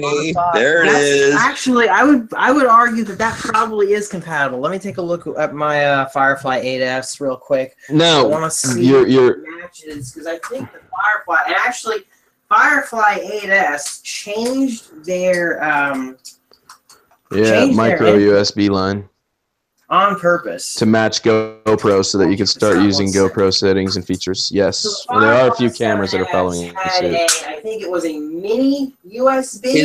Is it mini USB? My Ekin has a mini USB. I'm pretty sure. Yeah, this is actually not. This is actually not mini USB. This is micro USB. Micro. Is it micro? Yeah, you know what, dude? Look at this. I am 95% sure that it would work. John. What? What's up? John. Yeah. What's up? Yeah. Same thing I've been holding up for 5 minutes. Oh, yeah. That is one of the cameras they said this will work with. Bill beat you to it, man. Bill got me. He beat you to it. Yeah, Bill got you, man. He's on it. That doesn't make up for the technical issues earlier, so. Hey, all right. So Dave is one of the cameras that will work with this. Sponsorship here. Yeah, I guarantee that would work with that. Somebody needs to test it out for sure before we go making accusations, though. Just saying. Well, no, he does. This is micro USB as opposed to mini USB or micro. There's the knockoffs, the scam cams do look a lot like the GoPro sides, but we found that a lot of the other ones do not have the same lower attachment. They have the main one here, but as far as the HD setting on the bottom, a lot of them don't actually have the correct piece. Now, we did find that there were three cameras that will work this other than GoPro, and I believe that the Firefly was one of those cameras. So if you have it, you may be able to use this. Steven was the one that did some research and found out that's accurate. So I have to admit, the Firefly is a unique case. It is a really, really good Chinese knockoff camera from GoPro. It's an outlier because there are a lot of crappy ones. But, Captain? Yeah. The Firefly is like Captain. Cook in the house. Captain? Yeah, I reposted the link. I don't know, you said you lost the link? What link? Oh, Can Captain hear us? Like, Captain, say something. Oh yeah. Hey. I love this All camera. right, I can hear you loud and clear. Good deal. All right, now I was talking to John about this, and I think I've mentioned it to you, Dan. This is something that Billy. Hey, I'm here. Can you Where's hear me? Billy Kyle? He couldn't ever get in, and he had something Can you hear me? come up that he wouldn't let me talk about. Yeah, we can hear you, Captain. Yeah, I We can hear you. Can you hear me? Oh, all right, hold on. All right. Poor Can you- Billy. Ooh, Can you hear me now? It's the Yes. ghost. What's he showing us? I Is it see you. the ghost drone? I see you. That's the ghost, baby. Let's see it here. I'm gonna pull you up the presentation for myself. I want All to right. see it Ah. too. Is that the version That's 1? fancy. Yeah, That's- 1.0. Well, a 1.0. lot of us are purchasing it. We're going to be the guinea pigs for everyone else. We're going to find out what its capabilities are. We're going to make a list of tutorials, and we're going to show people exactly what you can and can't do. It comes with the gimbal. Gimbal, Dan. Yeah, amazing, Where's the right? gimbal? For $128 and the G box. Wow, $128 for that. That's really crazy. good. That's crazy. And now what does it use for? What does it use? Does it use Wi-Fi for video? Now here's the thing, and Captain, I was going to talk to you about that. You said that it has some kind of ability to hook up FPV. What were you saying?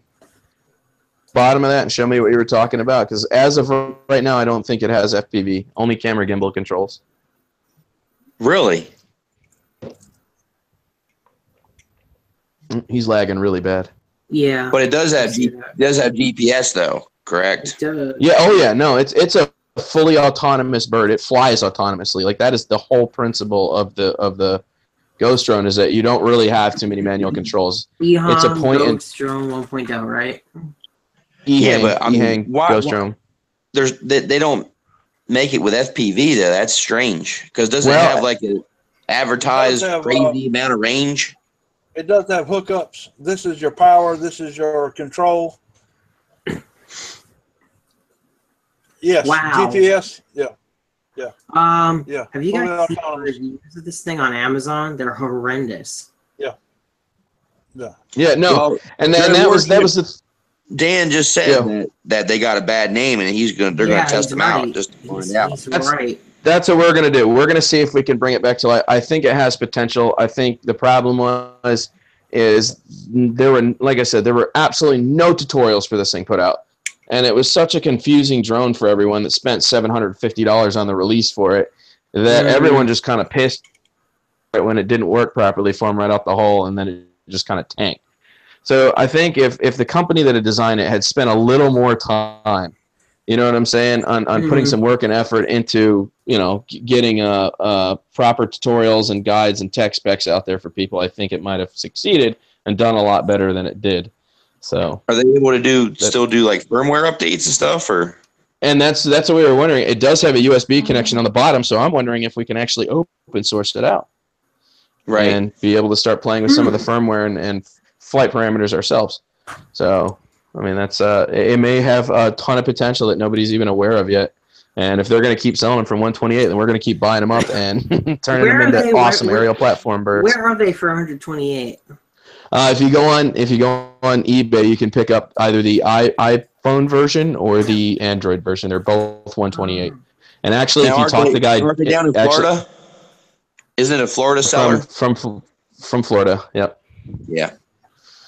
So now look, Captain got his up today. He was flying, not today, the other day. He was flying it. And what was your first initial reaction to it, Captain?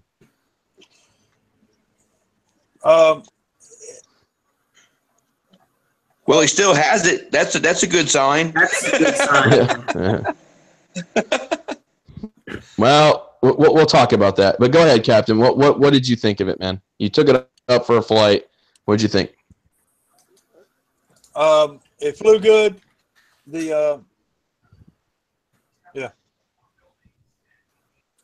What? You gotta have more. I enjoyed it. It took off. It did exactly what it said it was going to do. Yeah, I get it. Hey, Stable hover. Return to home. tell them what I did with the my gimbal. Yeah, Yeah, we're gonna talk about that. I just wanted to see what your first flight experience with it was that you thought was. Did it land properly? Did it take off? Okay. Returned to home. All right. It landed good.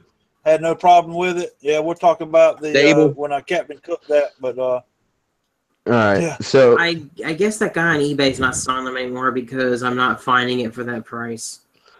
all right. Well, I'll check it out. We'll see if we can get it for. I'll see if I can post that link. Steven can probably find it if he's still on here. He can post the link for it. Steven said they're in California, not Florida. It's California.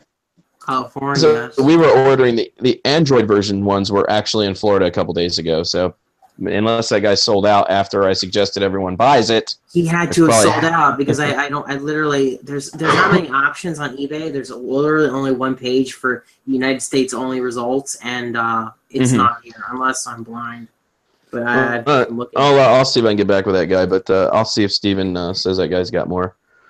Like I said, they're selling out real quick, man. They were $700, then $500, then $450, and now $128. So they're disappearing quickly, I would assume. Someone put up a Ghost Drone 2.0 though without a gimbal for $149.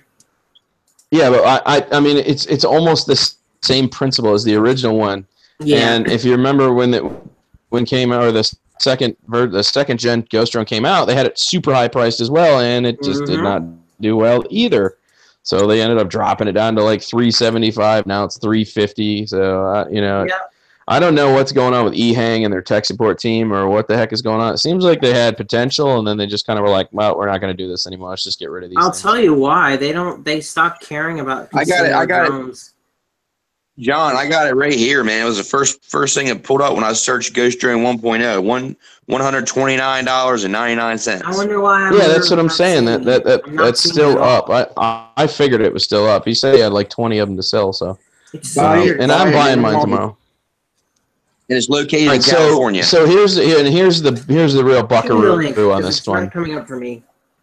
I feel bad for Captain because Captain went through this today. And was it today or yesterday, Captain? Okay. It was yesterday. I see. Look. Okay, so here's the thing. Captain went to plug the gimbal in, right? And yeah, this sucks, man. I feel bad for him. Apparently the gimbal wire can be reversed and plug in either way. So when he turned it on, it fried the gimbal. Fried it. So here's the thing. Now the problem is they don't individually sell the gimbal for it, and the ones that they do sell are like to get another one. They're like $375 to get a new one. So in essence, they cost 3 times as much as the daggone drone costs. Yeah. The reality of that is he could buy 3 more Ghost Drones to replace the gimbal. It makes sense how they work that out. I'd rather do that. No, but hey, I got pissed off, so you know what I did and said? Wow. I'm gonna show him, Dan. Here's what I did and said. Hold on, I'll be back. I found it. I finally found it. I figured out what I was doing wrong. Got it? Yep. Okay. It's because I had Solo instead. I had ghosts. There you go. So look, he bought a Solo instead. I got pissed off. I bought a Solo instead. Bought a Solo. Yeah, I bought a Solo. Fucking gimbal. Now he just needs to get one of those $39 gimbals. Yeah, right. Hey, I'm still pissed off at that, because holy shit, I just paid $135 for a gimbal. These guys are getting them for $35. So yeah, gimbal will be here tomorrow. So this is what you do when you get pissed off. You buy a Solo. Yeah, well, and you're about to find out how good the Solo really is. I feel bad for people that don't own one because they have no idea how much of a jack of all trades it is. I can't wait. I got the batteries charged up there. I cannot wait. Oh, yeah. Flight, man. Yeah. Learn how to fly it in GPS mode, man. Take the training wheels off, drop the geofencing, put that sucker in sport mode, and plant that pitch control forward, and you'll see that bitch go about 73, 74, 75 miles an hour. And you're going to start going, what the fuck is going on? It'll cover 2,000 feet like nothing. Like nothing. It's insane how fast the Solo is when you take off the training wheels. Is it just do they sell like carbon fiber reinforced props for the Solo? Well, no, I'm using Master Air Screw props, man, and actually, those are the second generation that are on there right now. Are they stiffer than stock? I guess. Oh yeah. Well, they're also much sharper. Like they're so sharp, you can run your hand with a little pressure across them, and it'll actually like cut through the first layer of skin. So they're very, very hit one of those. It'll take your finger right off, no problem. Whack and it's gone. So, yep. Yeah, I mean, when I switched the props on the DJI, you got to try that too, Dan. The carbon fiber props, but the DJI branded props made a big difference in the wind, man. It handles so much more stable in the wind. Yeah. You don't want to put tri-props on the Solo, man. They would break way too easily. That can only handle double props. But I'll tell you what, man. When you feel the amount of power that the Solo actually has when it takes off, dude, like it'll blow your clothing. You could be 10 feet away. You'll feel your shirt start rippling. It's insane how much power that damn Solo has, man. It's crazy.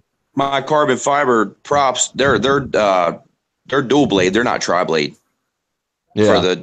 For the Phantom. But I guarantee if you try those props on your Phantom, you'll see a big difference in the wind. My Phantom? Much more stable. Yeah. Oh no, we gave that thing up. Much more stable. It's gone. It couldn't outperform my Solo by any means. Oh, you got rid of it. It's not even a fair test. It's night and day between the Phantom 3 and the Solo, man. The Solo is just 10 times more advanced. Stock, it's more advanced. So yeah. it wasn't even a thought, man. Yeah, I got carbon props for. I'm gonna piss Dan off. I'm sure I'm not though, but I got a 501S still. Got carbon props for it. Yeah, there's a big difference. It's a big difference. You know, you put those carbon props on. Yeah, it is. It's a big difference. Big difference. Oh, all right. Well, I got hot gun over here, man. You want to test the stock props versus the big difference props? You're talking to me? Yeah. No. Oh, okay.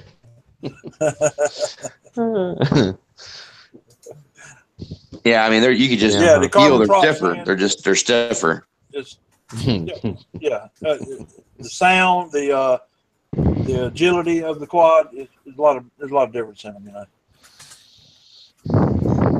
Same principle with my Dow Cyclones and the Wizard. The stock Wizard props are very flexible. The Dow Cyclone props are much more stiffer material, and it corners like it's on rails. You say Dow Cyclones? There's a Dow props, right? Dow props, right? Dow props. These are Dow props on the bugs. I'll show you my Wizard. I got Dow props on my Wizard. Okay. I'll show you. Dow props are Here you go, Captain. Right now, Captain, you are running that bug's battery ragged, bro. Running tri-props on it. Yeah, not really, Dan, because I run it like one time with the tri-props on that, and hadn't done much. I just never took them off, you know. Just yeah. Testing, you know? They don't have the same lift. Yeah, I know. That's the thing about the Wizard too. If you're gonna run different props than stock, stick with the 3S. Don't run 4S and different props. You'll burn them up. Well, and that's what'll end up happening to the poor Bugs motors, man, running tri-props on it. You know, I've only found this thing like, you know, because I told Dan, you know, when I got this thing, I just couldn't believe how fast it was. You know, it kind of freaked me out. You know. I told you, man, the Bugs is serious, dude. People think it's a joke toy, man. Yeah, it's not. You it's push that stupid Bandit. Gone. Bye. Yeah. So that's quick, man. Yeah. John Heights found out the hard way, man. He's like, "Oh, we're gonna take this out." Yeah. Man, he just hit it forward. And he goes, "Oh my god, it's fast! Oh my god, it's gone." Lost it first flight. It was gone. Yeah. So. Yeah, the first time my Bugs tree, it scared the hell out of me too. Yeah, I know, right? That thing is, man, it's wicked, man. It's fun. My battery's finally shot, man. To replace it, so. And that's the thing. If you're used to flying something that's got, you know, GPS stabilized, and you go to flying something that has no, you know, no GPS, you need to keep it near you. Oh yeah. Oh yeah. And keep it nearby. I've lost a Hubson. Yeah, A few months ago. you're not the only one. Out in the Atlantic Ocean somewhere Fucking right Hudson. now. But, yeah. Oh wow. Yeah, I know what you Yeah, mean. mine flew back to China, I guess. Yeah, that's where mine was heading that way, man. So you get a little nervous after that. I replaced it, but you kind of keep your stuff close to home, after that. So I kind of got nervous. Only to be after resold, probably. They probably resold it. Yeah, I know, right? As the 501A. Yeah. Hey, I had a GoPro hook to it, so I hope to get that with it. Yeah, really. I had a 64 gigabyte SD card that I'm really going to miss. Yeah, I know. Yeah. But wouldn't you just love to get that footage, though? Just the footage alone. I know, right? Well, Eric, You know? I do want you to consider getting the Solo, man. It has features that Phantom just does not offer. I haven't even explored the Litchi app. I haven't even explored that yet. It's not even close to Solex, man. Solex is the amount of technology just unbeatable, man. And it's still only running the original cube. I haven't even upgraded the brain on the thing yet, which is $168.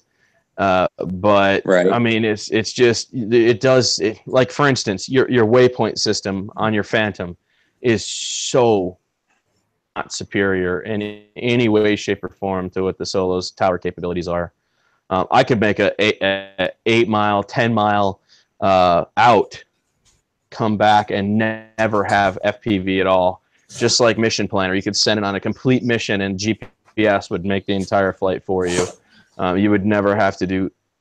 For each adjustable waypoint, you can set height variations, points of interest. Like it is designed for real estate or property surveying, or, like I said, it hits you from every single aspect. Advanced flyers, beginners, training wheel mode. Like it's crazy how advanced the Solo really is for the money. You have no idea. How does it work with Android? Perfect, man. And it's perfect because Kelly Chirac, I'm actually friends with the entire Open Solo crew now. I'm actually friends with the original head engineer that was on the original design project for the Solo. The guy that created it is Philip Rose, who's a buddy of mine now. And he was the original design engineer for the Solo. So he knows everything about it. Even though Solo's not around anymore,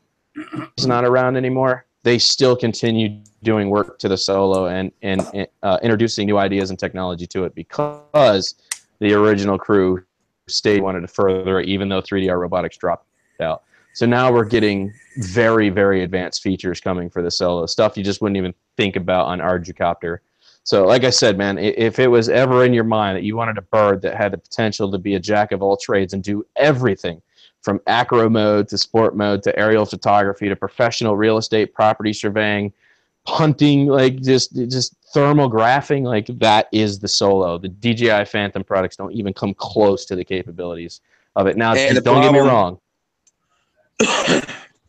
And the reason that I think that the DJI is falling short is because they're constantly putting all their time and resources into coming out with new products. That they're letting their older stuff fall by the wayside. Whereas the Solo, there is nothing for them to put into that was the one and done. Mm-hmm. Except they've now released upgraded motors, upgraded ESCs, like an entirely new performance package for the Solo, which honestly, if it already goes 72 miles an hour stock, I can't even imagine what they're going to get it to do now with the green cube. So, I mean, it's just an entirely different animal at this point. What did you say the Phantom 3 standard max speed was on that? Like 55, maybe 53. Yeah. But in acro, like I said, man, we've seen the Solo touch speeds of like 73 to 75 miles an hour. So I just can't imagine flying a drone of that size in acro. Exactly. But now do you see what I'm saying? I can't even picture it. I can't even picture it. You see what I'm saying now, though? Saying the amount of technology is actually in the Solo. Like it wants to meet you at, dude, it has like 15 different flight modes, drift mode. Like it's just, it's crazy how many, and that's not including the smart shots that come along with it, zip line and all the other stuff, and the 7 different types of follow me mode. Like it is crazy how much technology is packed in the Solex app and the original brain for the Solo without even doing the upgrade to it. So Right. I mean, it's like best of all worlds. It meets you at every aspect. You know, that's why I continue to say the Solo is top dog. And how much are the batteries? $49, $45 if you buy them for B&H. Oh, really? $49, huh? And are they like smart batteries? I guess comparable. Yes. Yeah. Yep. Smart batteries. Yeah, they're smart batteries. Yeah. And I guess there's plenty of them still out, right? Well, like I said, they made 80,000 Solos, and you have to figure they made 5 times that in batteries. Right.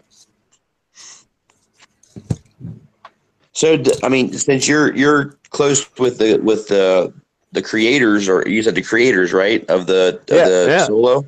I got. Like, do they have any plans to try to like revamp it, try to get it back out there? No, because the 3DR Robotics was the original host for it. The original engineer team is still doing things with the Solo, but they're not part of 3DR Robotics anymore. Technically, it's not called the 3DR Solo anymore because 3DR isn't hosting it. There's no affiliation with it. Just because all the parts and batteries now say 3DR, technically the way they're looking at it is they're calling it Open Solo because it's an open source platform. They can continue adding better and better technology to it as time goes. Basically, the idea of the Solo from the get-go out the hole was that it would never become obsolete. They would continue being able to add custom parts to it to make it better and better. As new technology came out, you'd never have to buy a new bird. You could just adapt technology to it. Right, and that's awesome. And DJI is completely opposite. They just want to keep making new birds. Exactly, just like, and that's why I consider DJI the Apple of the drone community. Yep. So, John, you okay over there, buddy? John disappeared. I started talking 3DR Solo. He's gone. Something for work. Sorry, I had to kind of dip out of here for a second. Well, he was muted. Looks like you were disconnected. No, I was just because of my typing. I figured it was annoying as hell. My keyboard is really, really loud. Oh, your keyboard is really loud. Oh, that's a new one. So the only downside to owning a Solo is that you'll never get the sales value out of it. You won't get the sales value back out of it. If you decide to sell it, you won't get nearly what you would for a Phantom product. Right. But if you don't need to upgrade anyway to a different bird, why would you even need to sell it though? You know? Exactly, and that's why I haven't sold it. So exactly, it's a beautiful machine, man. It's a beautiful Dan, machine. you know, what time is it? 3DR. We're talking about. Bill, do you have a Solo? Jesus. I haven't convinced Bill yet either. He's a DJI fanboy as well. Coast to coast, I don't have class tomorrow. I got out of class. Oh, cool. I do have a major Solo following, though. There's a lot of people that have been following me because of the Solo stuff. Oh yeah, I mean, there's no doubt that Solo has a good support in the community. I've seen a lot of videos, a lot of support for the Solo. There's also some haters out there too. I've seen some haters had some bad experiences, whatever. But that's going to be any drone. Any drone is going to have bad experiences. I mean, it doesn't matter what brand it is. Yeah. No one has a bad experience with that one. That's the only exception. With what? The Osenma. Not every drone has problems with it. You know, the Osenma. No, that's the best drone. The Osenma, the CG35 or whatever. Yeah, and anyone who says they have a problem with that drone, they're just not using it correctly. They don't understand what they're doing. Okay, you're starting to sound like Annie. You're starting to sound like Annie from Hubson. There's an inside joke to all this, so it's all good. It's an inside joke. It's an inside joke. Oh gosh. My favorite thing though, man, friends don't let friends buy Osenma. Oh no, Bill. Yeah. If the wrong individual hears that, you know what's gonna happen to you? bad things happen when you install a Simba. It's like, you guys ever see Freakazoid when the guy says Candle Jack and he comes out and he kills people? You guys remember that? No, maybe not. Maybe I'm the only one. Maybe I'm the only one who watched Freakazoid. There's plenty of people out there that love Hubson, but I'm not going to buy one. I'm gonna have a heart attack. Hold on. I'm not going to buy one. Yosemite is just the best drone. I mean, basically, if they want to send me one for me to fly, I'll happily fly one. Of any you meant to say SEMA. SEMA is the best. Right. SEMA. Products, to be honest with you, they're not too bad. X21 is that X21? They're I can't X20. see it. It's too blurry. There you go. Oh yeah, it's X20. That's See, my there you favorite go. little one right now. Yeah. There you go. It's actually not bad. It's just, I don't know. And actually, that one, I've got one. that's the one with the gravitational controller that you lean it and. That's kind of like the one. Hello? That's like the one that Ken just reviewed. Wasn't it? The E-Sheen. My girlfriend is now watching this live stream, apparently. Like the egg. Hi, John's girlfriend. How we doing? You married? I like married women. No, that's why she's a girlfriend. Close enough. Sure. He doesn't have Does she 10 bars? Wow. That's an inside joke too. Oh, I was thinking something else. knows. Yeah. It took us almost what? That's true though. People do say things about you if you insult the Asenmo, and apparently if you have a girlfriend too and insult the Asenmo. Bad things happen. But here's the thing. I think everybody has the chance to get a good drone. You might get the one that works perfect out of 100,000. Mm-hmm. Yeah. So you might, and you're going to live and die by that drone because it did so well for you, and that's I mean, we saw that with Hubson. We saw that with Hubson and me. However, when I realized what was taking place, I capped it right then and there. Our partnership, do my own thing, and they chose not to listen, and so I let them have it. Can you go into? I made a change in. Can you go into more detail about that? Because I actually don't. I don't think you ever told me the whole story of what happened with you and Hubson. Is that private? It's all over the net, man. All over the internet, bro. You just watch his channel. I don't have time to watch his channel. I have to be completely honest with you. Like when I watch videos, there are so many videos to watch that I'll just go on and give people a thumbs up because I want to support them. But I will not sit through. I feel the opposite here recently. I feel the opposite. I feel like the content has been falling. There's not been as much content. Wow. What do you feel about that? All right. So John. Yeah. If you ever want to know what happened, just look up DroneWorship versus Hubson. The whole story. Okay, I'll Google for it. If you want to know what happened. And be sure to and the like button and share and I know, and subscribe. Please subscribe. Yes. And I think Dan's problem was really with the Hubson product. It was the company. The Hubson support. Yeah. The support. Right. You don't get a lot of support. It was the QC. And that's what it came back to was quality control. I had a hard time wanting to back up a company and continue making videos about a company who's not willing to help the people purchasing their products. So I backed out before I. That's right. And people they thought I worked for Hubson. That's how bad it was. Yeah, they were all coming to you. I remember the one that's crazy. And they were allowing it to happen, and they were allowing it to happen. Yeah, they didn't care because I was solving a lot of their problems. Exactly. But no, I don't know. I feel like the drone creators have kind of dwindled. It's not as much as prevalent as it was. Does anybody agree? Disagree?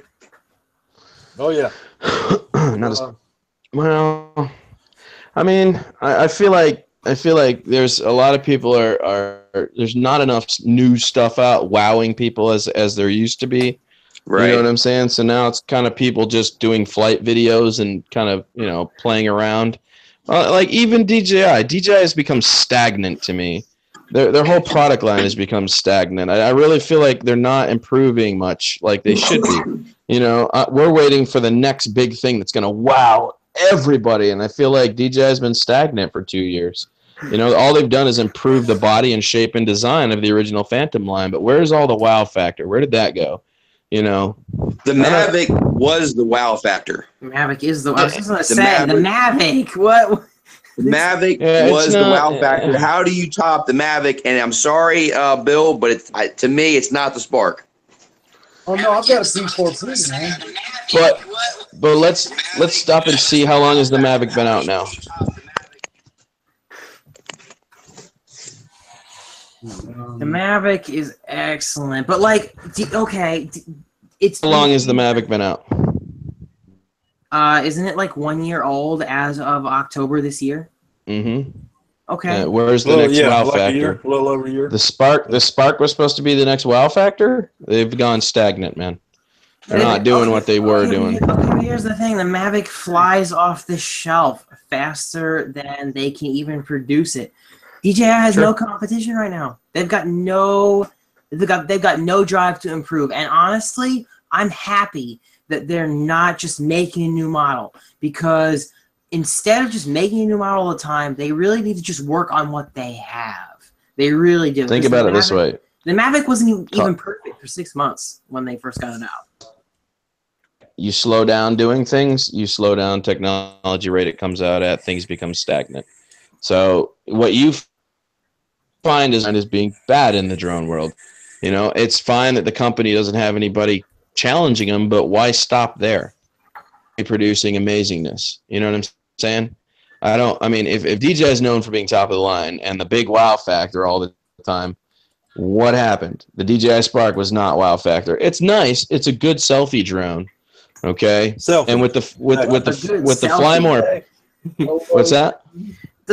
You talk about the Spark. It's a good selfie drone.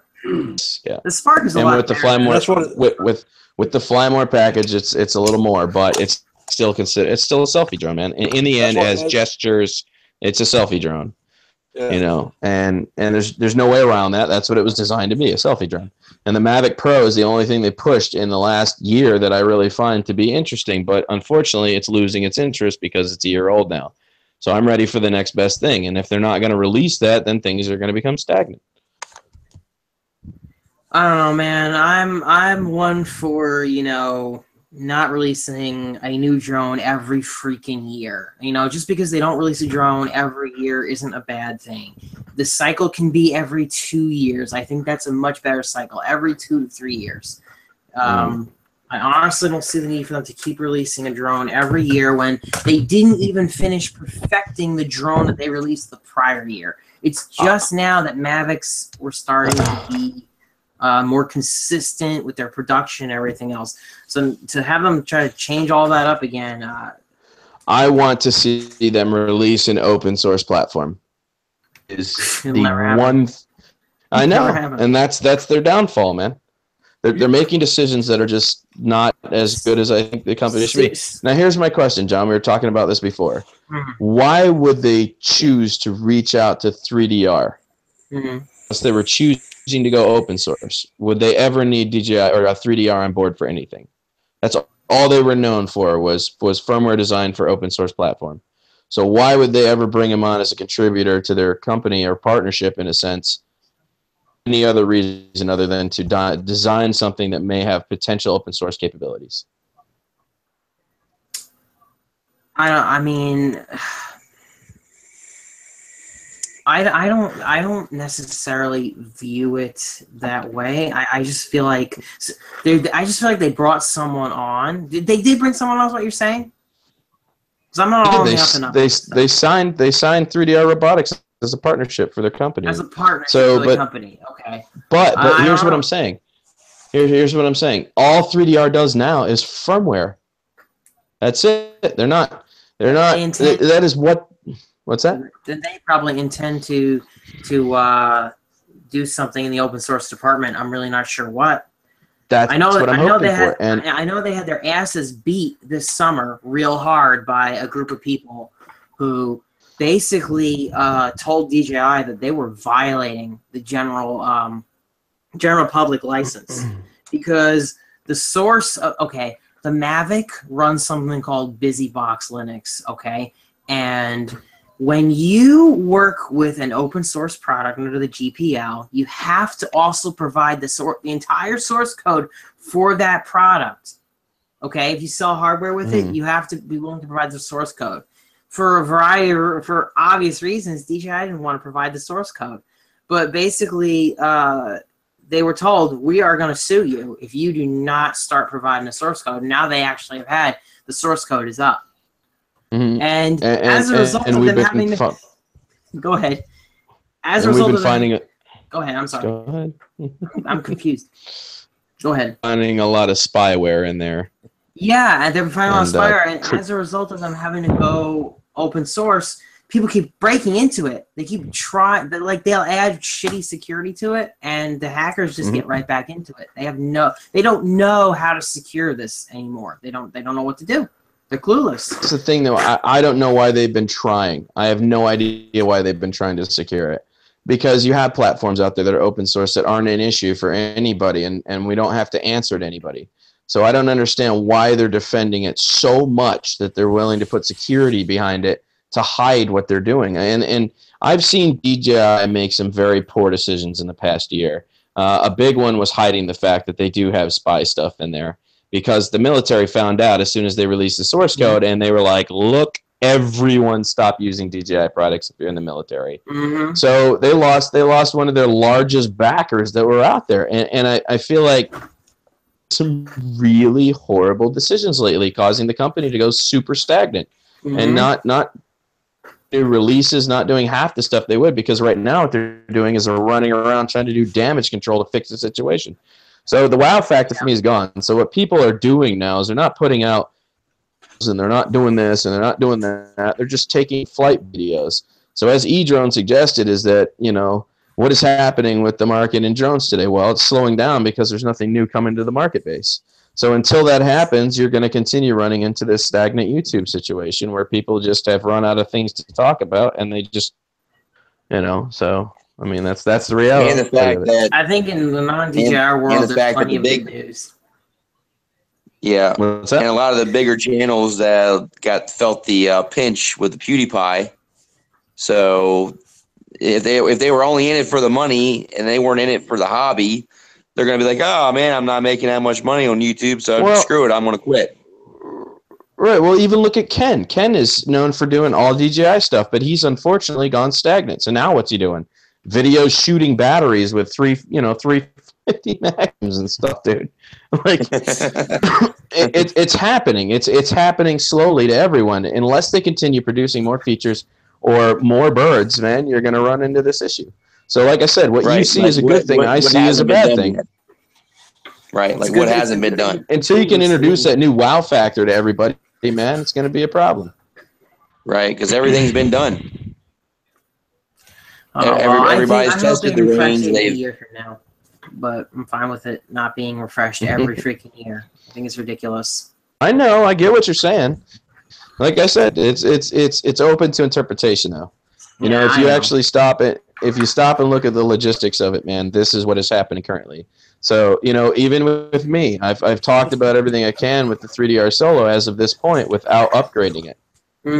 I've got more to talk about, but until that happens, I mean, I'm sitting stagnant with the 3DR talking about mass airscrew props.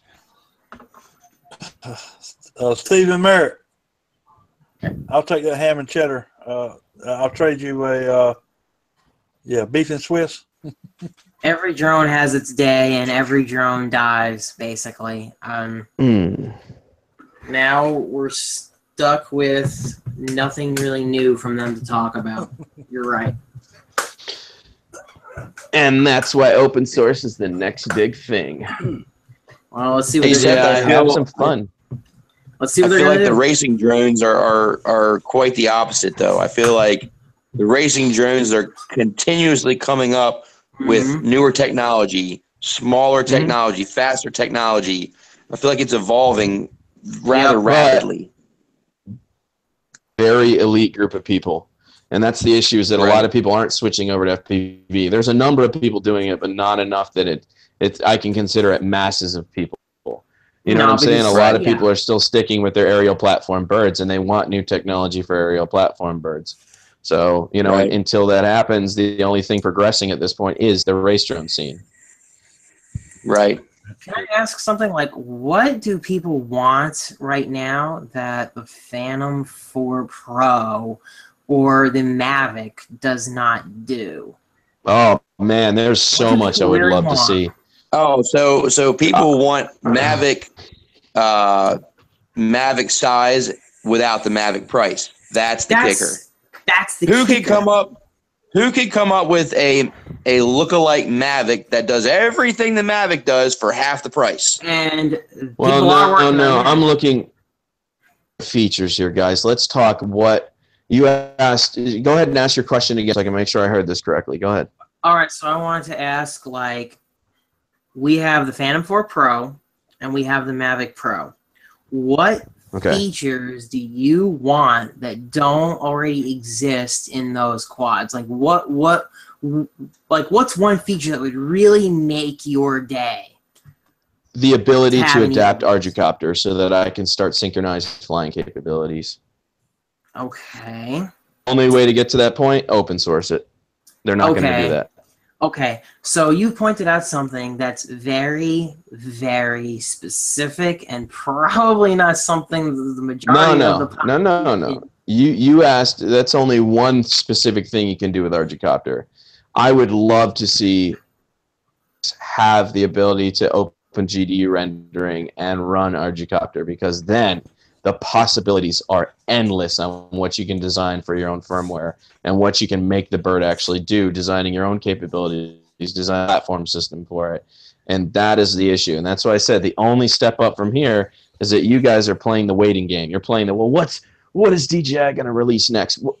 What is our next big thing? When honestly, if they would just open source it and let the public have some fun, you would be very surprised what the general public can come up with. I agree. The next DJI is going to be the folding arm. You got it, Spark. The folding arm Spark. They're going to take the Spark and fold the arms. I think I agree with one of the main things we've got to look at with consumers is price point. The price point. That's I mean, I'm a fucking, excuse my language, but I'm a consumer. The price point, you know, that's what you got to look at. Yeah. The 3DR point, I mean, you know, forever I wanted a DJI standard. That was my dream. But when I got to, you know, I can get better for my money. Price point is what to drive everything. I mean, you were talking. My wife sent me a picture the other day. She was somewhere, and they had a DJI $1,000. And she said, I said, that's a really good price. Daft Flight says that the issue of being able to program your own stuff into a drone is that the company gets blamed for all people that don't know what they're doing, cause accidents. Yeah, I know, but here's the thing.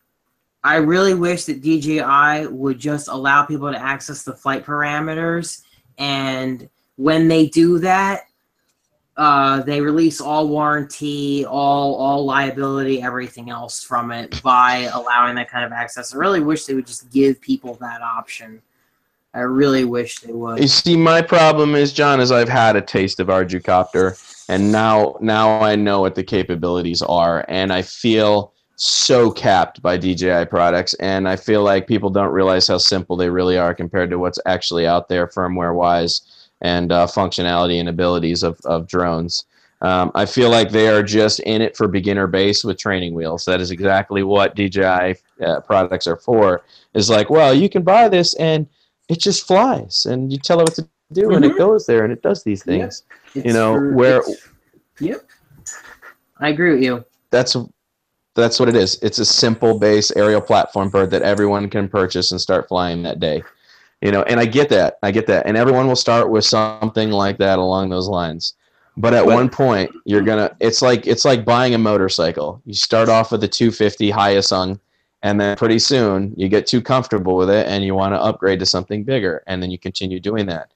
And as you go, the technology becomes more and more and better, and cruise control gets added, 6-speed gear transmission.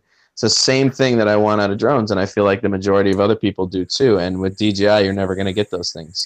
Nope, you just won't have them. They're going to keep it an Apple-based software, and 3DR is going to be more like Android, where it's all open source and everyone can design incredible stuff for it. So I totally agree. I totally agree with you. I think what other companies are trying to do is exactly what we said. Look at this right here. Okay, so this is supposed to be the next Mavic killer for $600. Okay. 4K camera, 3-axis gimbal. I mean, that's what it's come down to, guys. It's come down to everybody's trying to create a Mavic for half the price. That's the goal of everybody. It's like, why? The Mavic's already been created. Create something different. Create something new. Why try to go after the same design? I tell you, this is the year of the folding arm drone. I've seen so many folding arm drones, I'm getting sick of it. And they're come up with something else. Come up with a flip arm. I don't know. Make the arms flip. I don't care. I was telling a friend that the Mavic has ruined the toy market this year. It really has ruined it because the folding toy drones, they don't fly anywhere near as well as the classic all one-piece or two-piece SEMA, stuff like that. They have ruined it. They ruined the toy market because all the toys have got to be like the Mavic. They got to have folding props, inefficient, crappy folding props.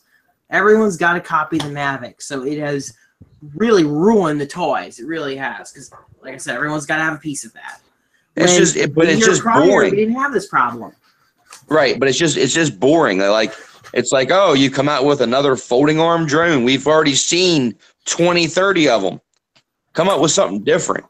Yeah, but it's like if it doesn't fold, the Chinese now think it won't sell. Yeah, well, we're living in the drone age right now, man. So, technology needs to evolve. Daft, I gotta answer this because we've been totally avoiding all of the people in the chat section. So this is getting funny if you guys read through some of these. Yeah. This guy said 99.9% of people won't know what to do with open source software. And I completely agree, but that's why I brought in the reference of you start small, you work your way up, and then you want the next biggest thing. So everyone starts off flying a toy quad, but look at where we are today. If it wasn't for the toy quads, we wouldn't be where we are doing the things we're doing. Yeah. So, I'm gonna defend Dan actually and say that you don't need 99% of people to understand it. You need the 1% of programmers who do understand it, and they make features for the rest of the 99%. Exactly. That's how all open source software is like. And that's what I'm saying. If you open source up to the correct people, and you allow them to do what they do best, you would be very, very surprised at the amount of features that could be added to a lot of these birds that are on the market today and the capabilities they would have. But like I said, a lot of these companies want to stay closed-sourced, and so we have to deal with what they offer, which is why I'm such a big fan of the Solo, because there's nobody governing it now except for the Open Solo crew, who are continue designing and firmware for it that just keeps getting better and better and better. So, but you have to admit, Dan, DJI products are reliable. Yeah, they are. No, and I like I said, I get the fact that as soon as you open source something, man, everyone loses their warranty. But that's a risk that you're just gonna have to take if you want to have what's best and what's newest. You know what I mean? So if you want the ability to do certain things, man, there's just some stuff you got to give up. Right. Yes, you buy a race drone, you're going to crash it at some point. It's the risk you take when you fly a race drone. So the next thing we need to hop on now while it's hot, drone insurance. Is what? Drone insurance. We need to start selling drone insurance to everybody that owns drones. Yeah. There you go. They have drone insurance, man. There you go. See? State Farm. There you go. Yeah, I know. People are really People are stupid, and when given power, they often either abuse it or they screw themselves over, and then they want to blame some. Unfortunately, that's the society we live in today. Is people don't take responsibility for their actions, and they want it. Really, that's the problem. And DJI thinks that it's better to try to control people because they're a Chinese company, and in their mind, they don't see freedom as a thing. They see, well, we really need to just kind of restrict everybody, and that'll stop regulation from happening. That's it. Exactly. You're right. You're right, John. You're right. Exactly. They don't have that mindset that we have in America. That I bought it, it's mine. Right. I should be able to modify it. I should be able to do what I want to it. No, DJI says it's yours, but it's ours too. We will ground you if we want. We will change the software on it if we want. We will do whatever we want. Because they're protected. They're trying to protect their name. That's why. And they think that they're protecting the entire drone industry, and they've taken it upon themselves to do that.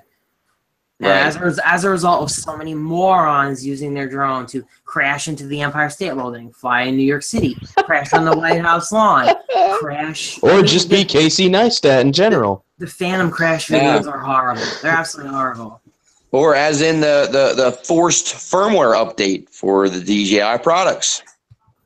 Yeah, I eat my balls on that one. My Mavic it's either you update or you're not gonna be able to fly, this far away.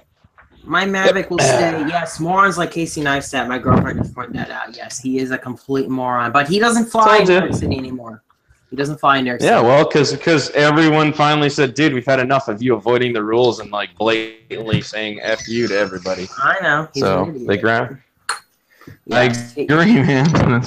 That's why I made the video about him. I'm going to keep my Mavic modified for as long as I possibly can, but I'm still waiting for DJI to reach its long arm out and take it away from me. John, did you ever see the video I made about Casey?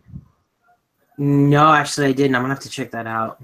Oh, it's very funny. And about ramming. And do us all a favor, John. Watch more than 4 or 5 minutes, would you? Oh, come on. How many 4 or 5 minute videos do we put up, Dan? Not much. Yeah. No. I mean, I have been lately. I've really cut back. I mean, this is a Hubson video. So for those of you that remember the original Hubson video that I put out, Hitler in it, let's just say I redid that, but with Casey Neistat. Everyone goes. Yeah, that was a good one. I remember that one.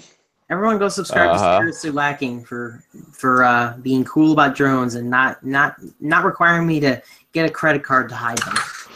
Actually, I'm interested in this Draft. Is it Daft Drones or whatever his name is in the comments? Yeah, section? Daft actually Flight is making really good comments. Yeah, he's actually on power with us, man. It might be interesting to bring him in. Does anybody feel like bringing him in if you want? Bring him in. He seems really intelligent. Is that Daft Flight? Yeah. Bring him on. Just put the link down in the description again, maybe, or down in the chat. In the chat. Yeah, do it again, Bill. There you go. There you go. You can always count on Bill. He's on it.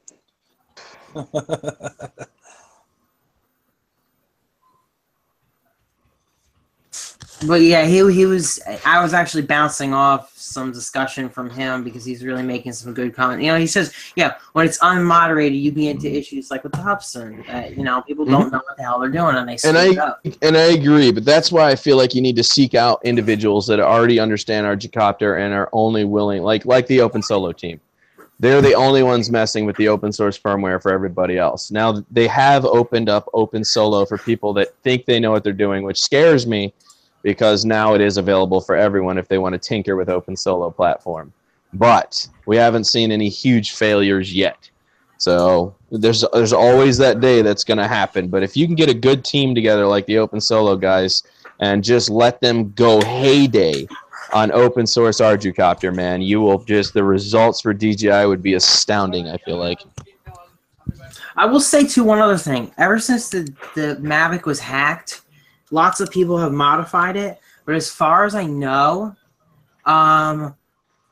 most people have not really like blown up their drones. Really, honestly, they haven't. I always look to see if anyone's like blown up their drone by changing some sort of parameter, because you can change a lot. You can really change a lot of options. There's like hundreds of parameters you can change.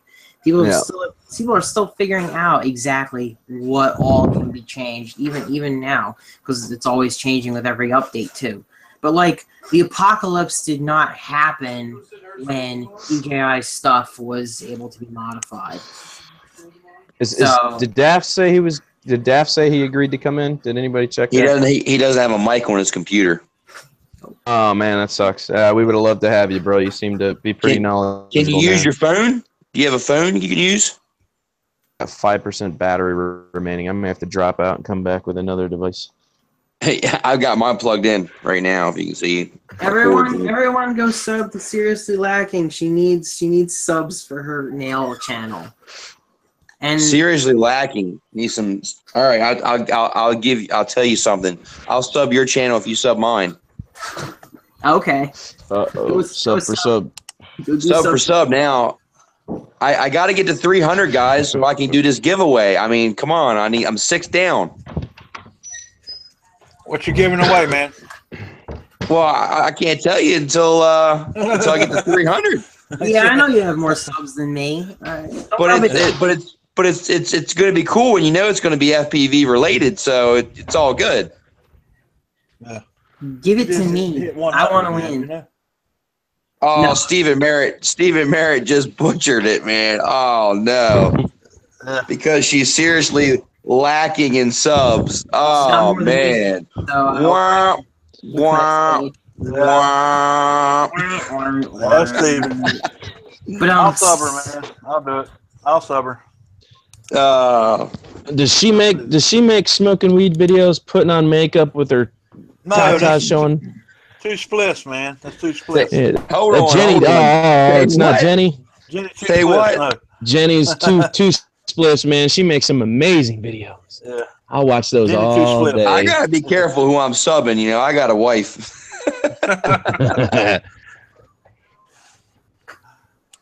All right. Here she goes. Yeah, Jenny 2 splits. We kind of like her. Yeah, for many reasons. Two very big ones, I can tell you.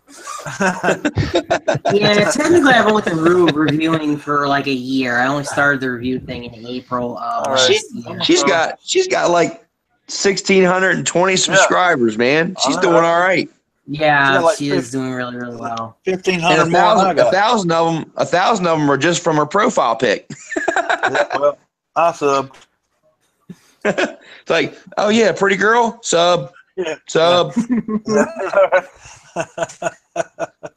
I mean, seriously, guys. I mean, a pretty girl can put a video up on Facebook and in a matter of an hour have over 1,000 views.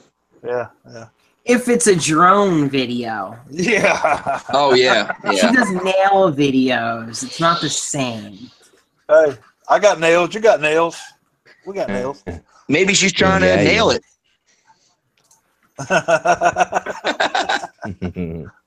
We were gonna do this cringe thing. We were gonna paint a drone with nail polish, but that never ended up coming to fruition.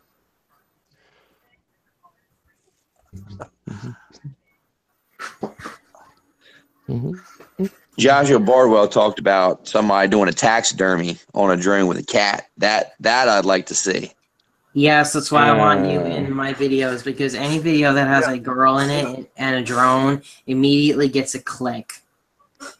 Oh, absolutely. It's a fact. If you show a picture of you with a girl or just a girl in the thumbnail and it's drone related, it gets the clicks. Yeah. It's just how it is. There are no. Check out Drone Girl on Instagram.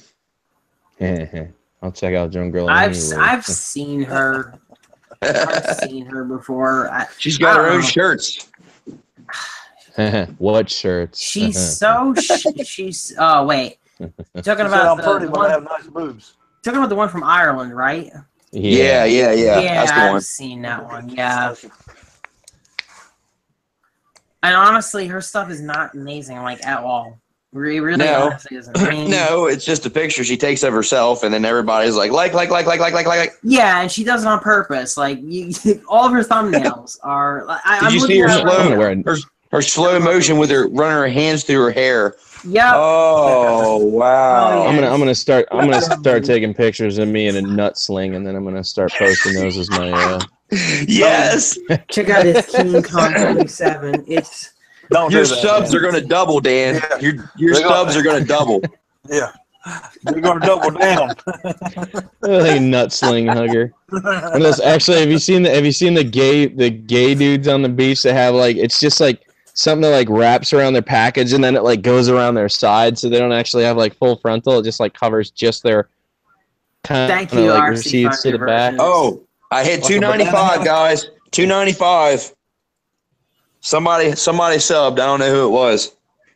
What's that? If you sub me, leave it down in the link, and I'll sub you back. I was at 294 before I started this video. Somebody subbed. It might have been that nail girl.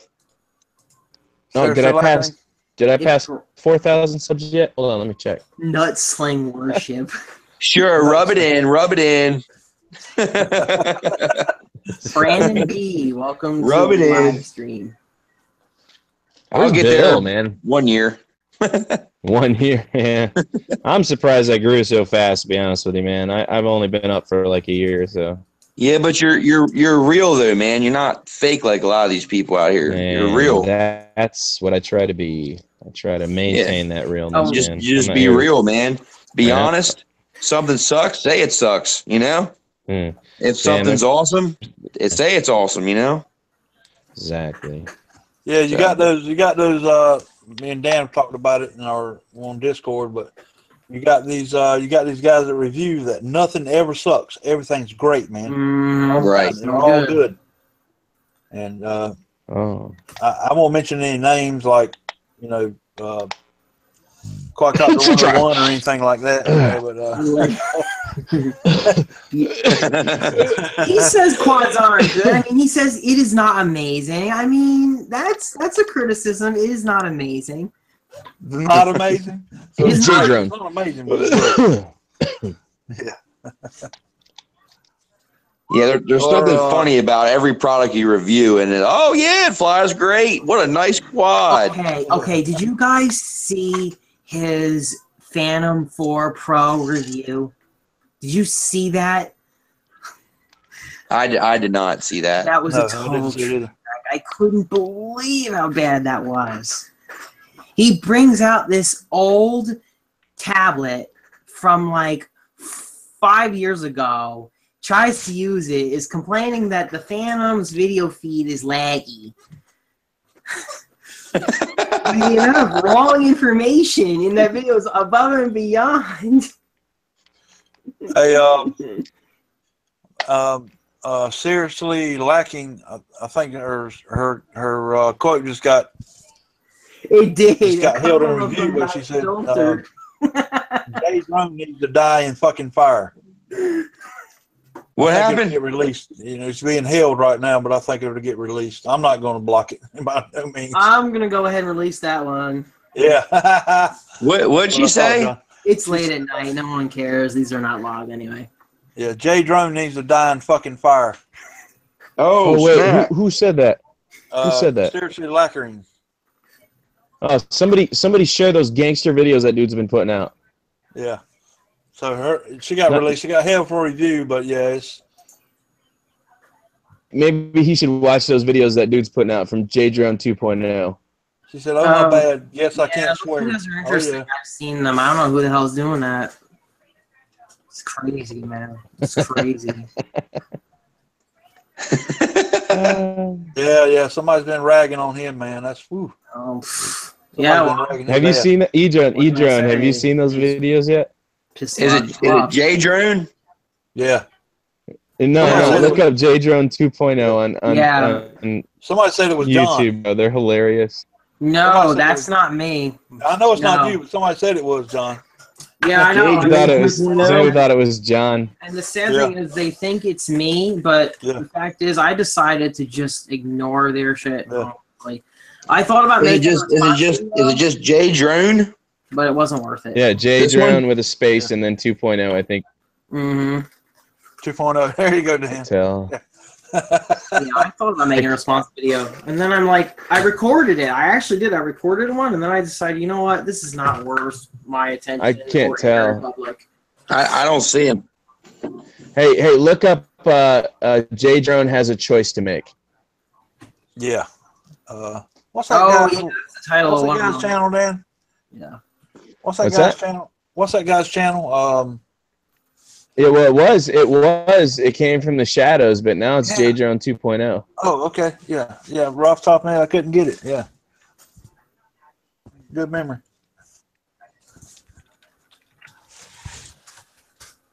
Yeah, now there's like a picture of Jdrone eating salsa or something, sitting at a table. Yeah, there you go. Yeah, you I found him. I see it. Hey, oh my God! Pop that link up if you can.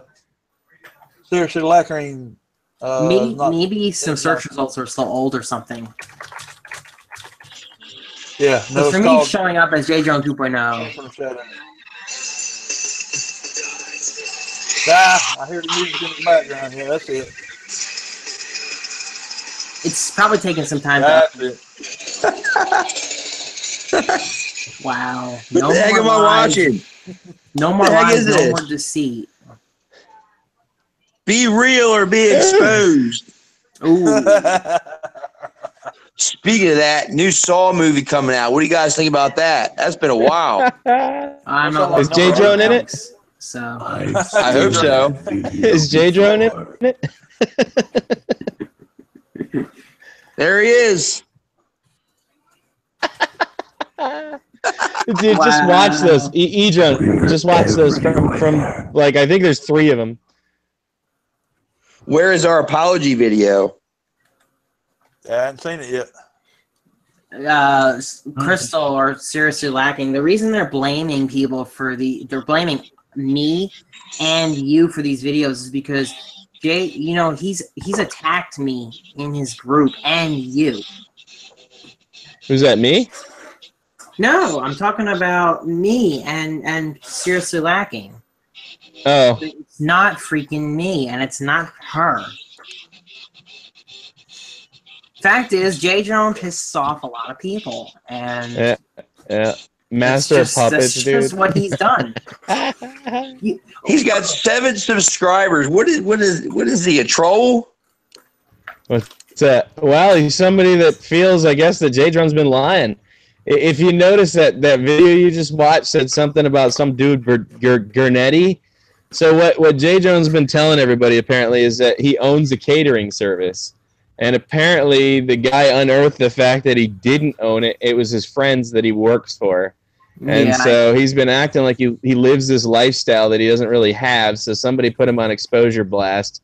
And apparently he's giving him a break to see what his choice is going to be on whether he's going to be honest with people or not. Ah. So the trolls have attacked him.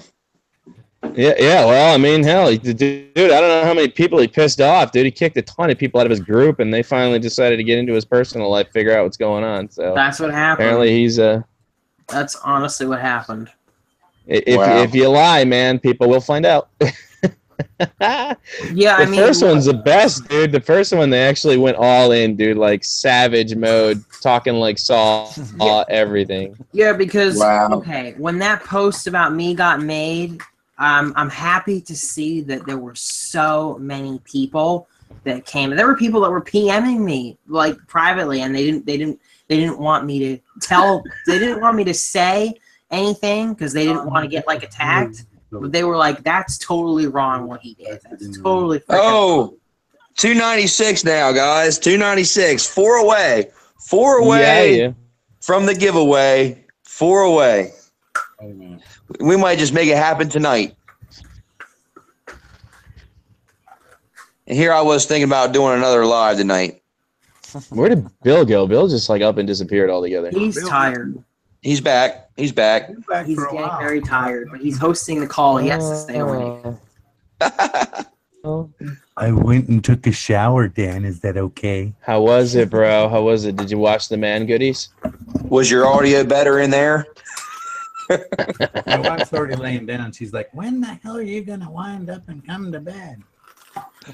Yeah, I'm gonna call it soon because I gotta overnight tonight. I gotta call it soon because I gotta be up at 10 a.m. I'm glad that like Crystal understands like me live streaming and stuff because she does live streams too. I'm the one who's like, where are you gonna come to bed? Because you're doing a live or doing a freaking video. She's more YouTube than I am, in all honesty. She puts way more effort into her channel. I think I like the spontaneity of the way that things are going with this. Yeah, I do too. I've really had fun tonight. Billy, I think we've had some good topics too. I wish Billy could have been on. He would have been great to. It's the whole point is it's a work in progress. I had too many rooms open earlier. It'll get better. I was thinking it would be cool if we did something like I don't know if any of you ever watched Bill Mayer, but he does like any of those shows. I'll have like after shows. Mm-hmm. At a set time that drone therapy ended up, then you could like bounce to different channels and do after show stuff or whatever. My only suggestion actually is it would be great if the show could start a little earlier, because by 11 o'clock on the East Coast, so many people are missing out. 7 days a week. John, are you on the East Coast? Yeah, Jersey. Oh, all right. I'm Delaware. Well, pretty much everybody's East Coast but me right now. What I'm trying to say is right now Dan's working a lot of hours, working 7 days a week. I know. This is it'll get better once they get more help and Yeah, I know. I mean, I'd even like to have the room set up like an hour before we would ever go live so that we could all be in there and not go through this. But right now, what's happening? Good night, Brandon. We're throwing everything together in about 5 minutes and then trying to get online instead of getting everything worked out. But it'll get better. Yeah, that would be awesome. So get the room straight first, and then start the live. Bam, go live. You're there. Everybody's there. Come in with ideas or whatever we wanted to talk about. Oh, something else. I made an email address for drone therapy. This, it's actually called DroneTherapy@birdlover.com. What? Why bird? I like it. It's actually called. I like it. DroneTherapy@birdlover.com. Why bird lover? Bird lover. Drone. Bird. I guess. It was the closest thing to. They didn't have a DroneTherapy@drone.com or UAV.com or FPV.com. Exactly. Yeah. But wait, are you saying you own the domain name birdlover whatever it was? You own it now? Oh, okay, so you bought that name. No, it was free. It was a free email address. Wait, that's a free email? And all those different suffixes and prefixes and whatnot. So I just looked it up. It was under the hobby section. It was the closest thing. Yeah. So, but drone therapy was open. So, like okay. Had ideas or found links for stuff or anything like that, they could just email it in. And that's like I said, that's why I would like to set the room up for like an hour ahead of time, so everybody could just dive in and jam on whatever they had found. So that because we did really good tonight. Usually within 45 minutes, we're already looking at the chat, laughing about some kind of stupid joke. And pretty much the whole thing tonight stayed on drone. Yeah, which is good. We've had a long discussion. I'm really happy. And I mean, this is actually, guys, I'm dipping because I'm down to 2% battery. So I'm out of here, man. All right. Everybody, you're welcome to come back same time next week. Hopefully, we'll try to get things worked out where we can do it. Yeah. Everybody is welcome to come back again. Thank you very much. Yep. All right. Thank you, Bill. Take care. Night. Hey, John, Bill, Captain. I'll catch you guys on the flip. Yeah, Edrone, I'm out. Later, guys. All right.